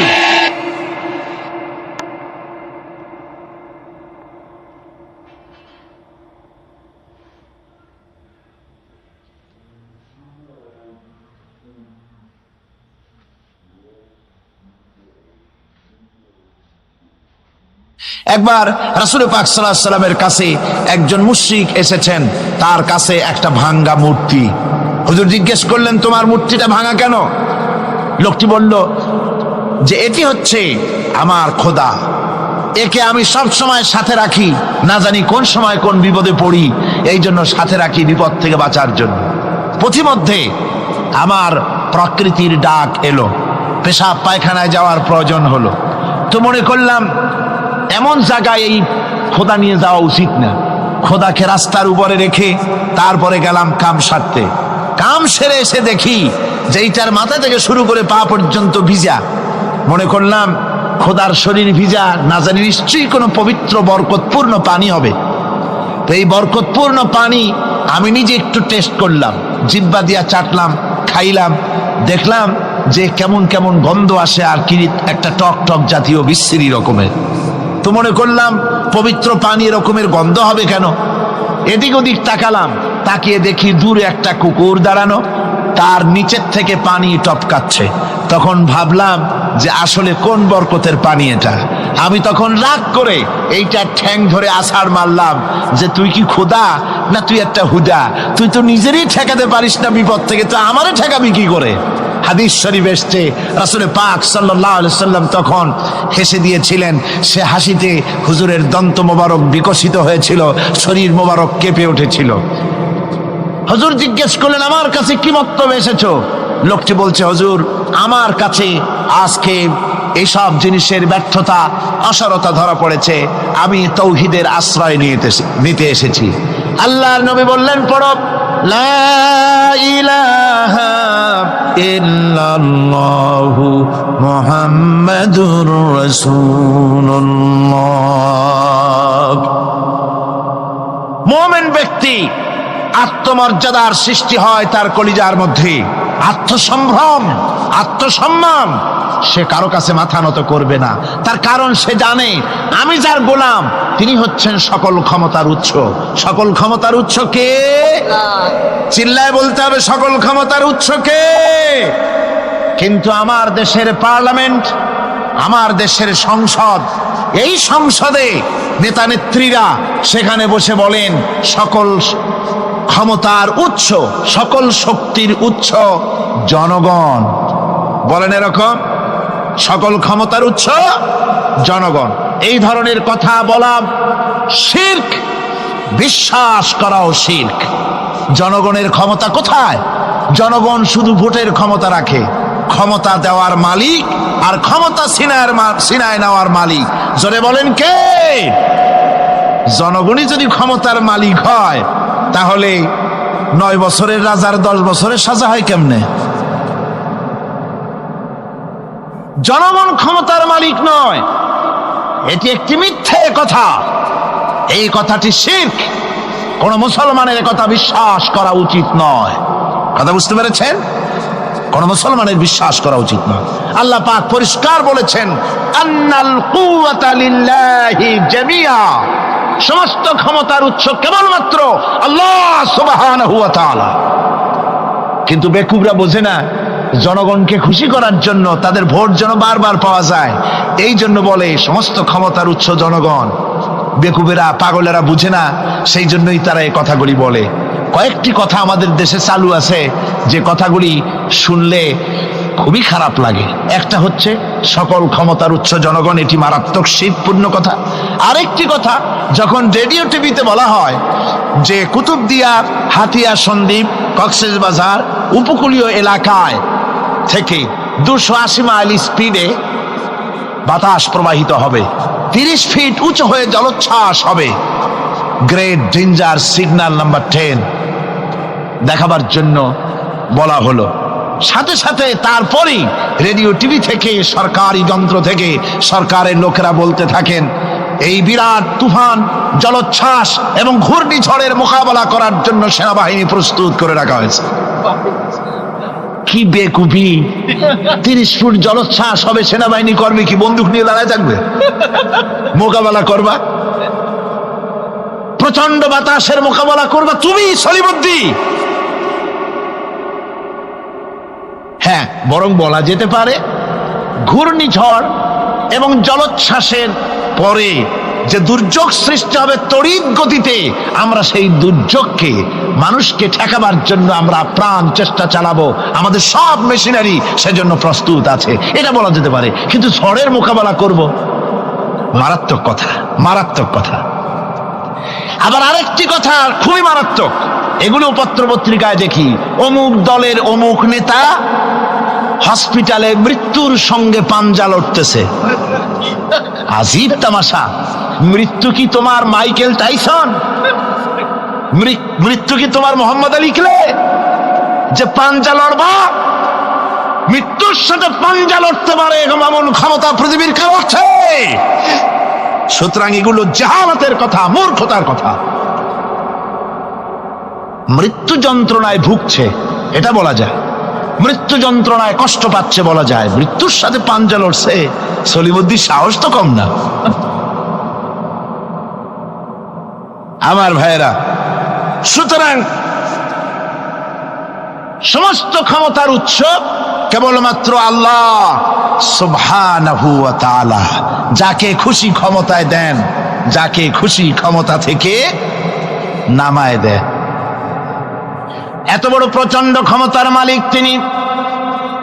রাতকে দিন বানান, দিনকে রাত বানিয়ে দেন, সাগরকে নগর করেন, নগরকে সাগরে পরিণত করে দেন, আমিরকে ফকির করেন, ফকিরকে আমির বানায় দেন, রাস্তার মানুষ ধরে নিয়ে, অপরিচিত লোক একজন ধরে নিয়ে রাষ্ট্রের মালিক বানায় দেন, প্রেসিডেন্ট বানায় দেন। আবার সম্মানের ফুলের মালা দিয়া গলা থেকে শুরু করে পা পর্যন্ত ফুলের মালা দিয়া ভরে দেন। নাফরমানি যখন বাড়তে থাকে, এত বড় ক্ষমতার মালিক আমার আল্লাহ রব্বুল আলামিন ফুলের মালাগুলি বাদ দিয়ে ফুলের মালার পরিবর্তে জুতার মালা গলায় পরাইয়া ফাঁসির মঞ্চে ঝুলাইয়া দেন। পারেন কিনা? প্রচন্ড ক্ষমতার মালিক তিনি। তিনি যদি কারো ক্ষমতা ছিনিয়ে নিবেন, এটা যদি সিদ্ধান্ত হয়, পৃথিবীর মানুষ তাকে ক্ষমতার উপরে রাখতে পারে? আর আল্লাহ যদি কাউকে ক্ষমতা দিতে চান, সেই ক্ষমতা থেকে তাকে মাহরুম কেউ করতে পারে? পারেন। সমস্ত ক্ষমতার একমাত্র মালিক হচ্ছেন কে? আল্লাহ সুবহানাহু ওয়া তাআলা। মানুষেরা বোঝে না, তাই আত্মম্ভরিতা ক্ষমতার মোহে কি করবে দিশা করতে পারে না। এই জন্য যারা মুমিন হবে, তাদের এই চিন্তা মনের মধ্যে থাকবে, আত্মমর্যাদা আসবে, কারো সামনে হাত পাতবে না।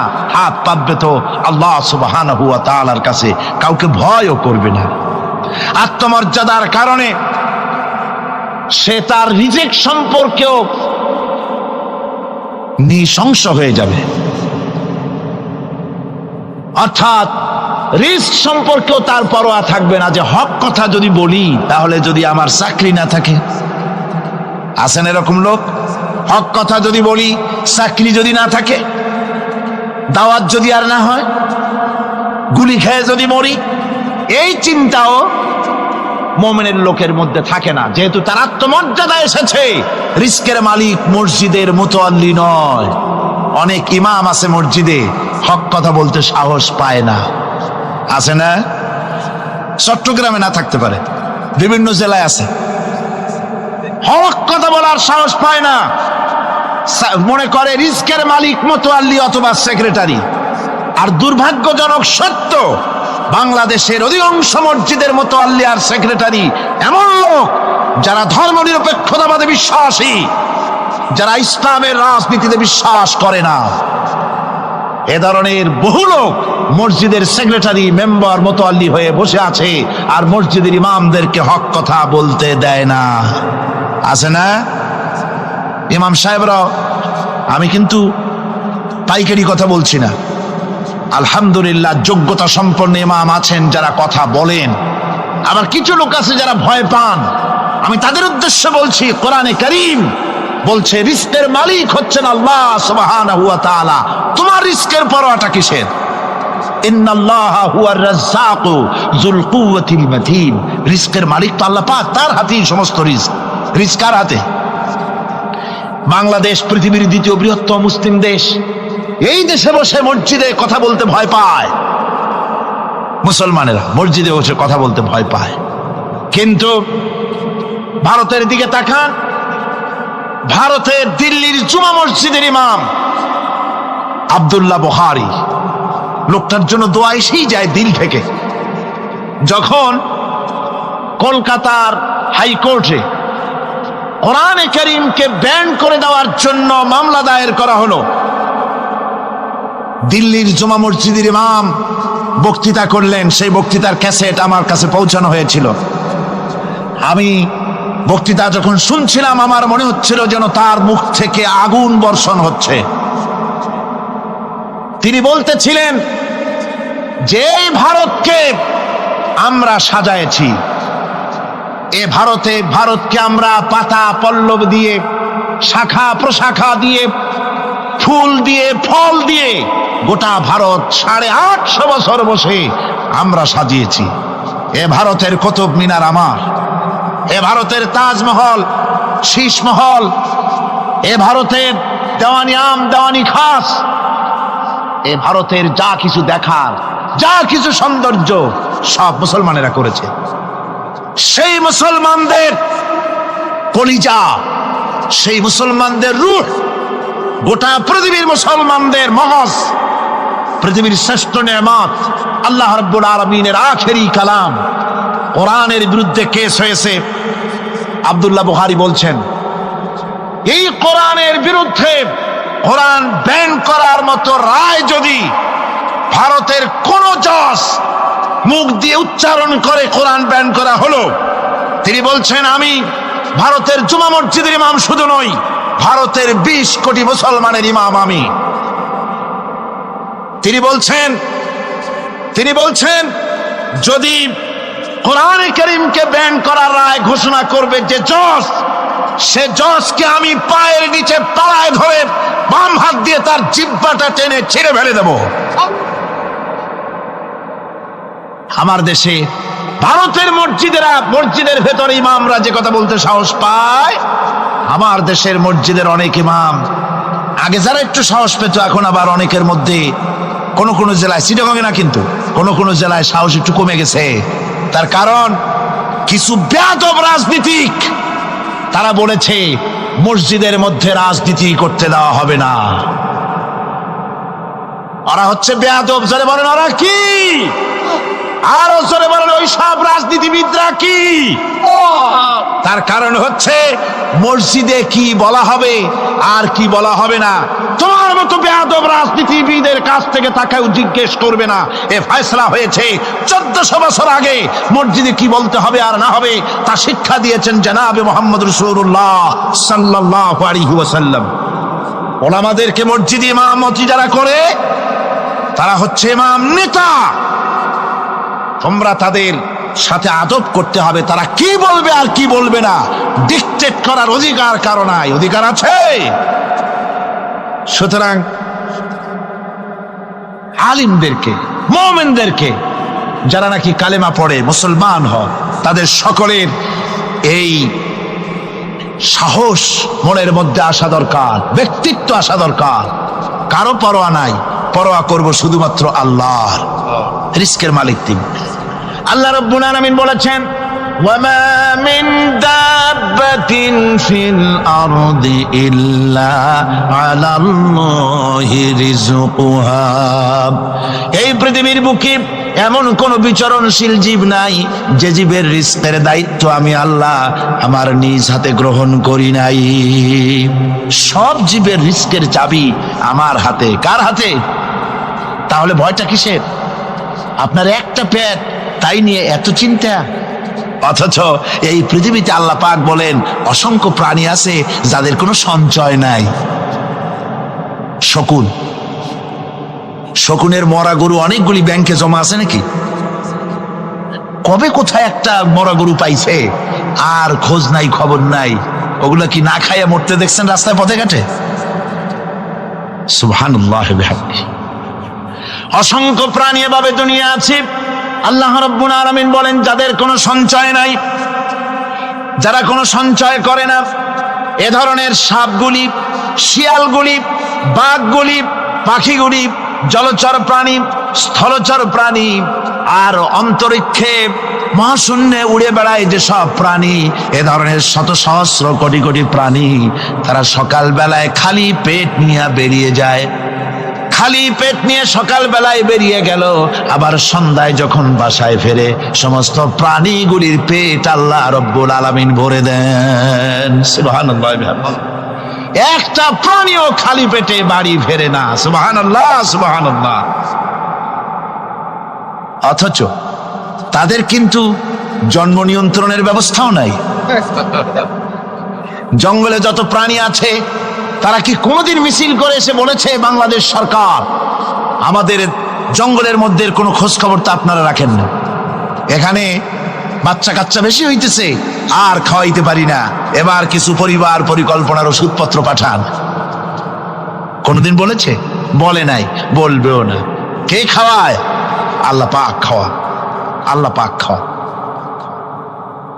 সুতরাং আল্লাহ রাব্বুল আলামিন রিস্কের মালিক, একথা বিশ্বাস করতে হবে।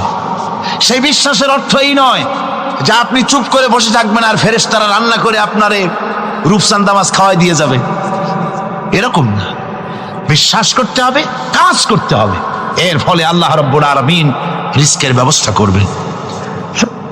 ঈমান আনার পর প্রথম যে কোয়ালিটিটা হবে সেই কোয়ালিটি হচ্ছে পার্সোনালিটি, আত্মসম্ভ্রম, আত্মমর্যাদা। দুনিয়ায় কারো সামনে মাথা সে নত করবে না, মাথা নত করবে কেবলমাত্র আল্লাহর কাছে। সে বিশ্বাস করবে খাইরিহি ওয়া শাররিহি মিনাল্লাহি তাআলা, ভালো মন্দ সব কার কাছ থেকে হয়?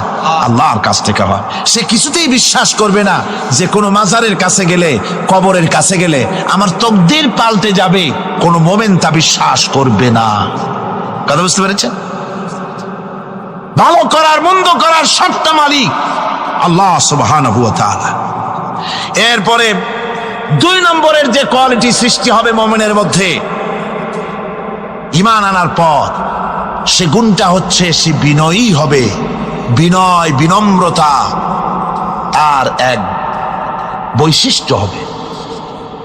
বিনয় এবং বিনম্রতার বৈশিষ্ট্য হবে।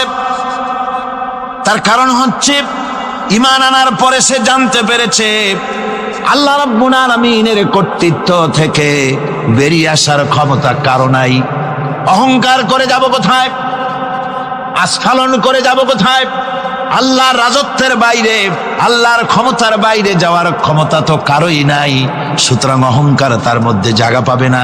আল্লাহ পাক দুনিয়ার সমস্ত মানুষের জিনকে পরিষ্কার করে বলেছেন, ইয়া মাশারাল জিন্নি ওয়াল ইনস ইন ইসতাতাতুম আন তানফুদু মিন আকতারিস সামাওয়াতি ওয়াল আরদ ফানফুদু লা তানফুদুনা ইল্লা বিসুলতান।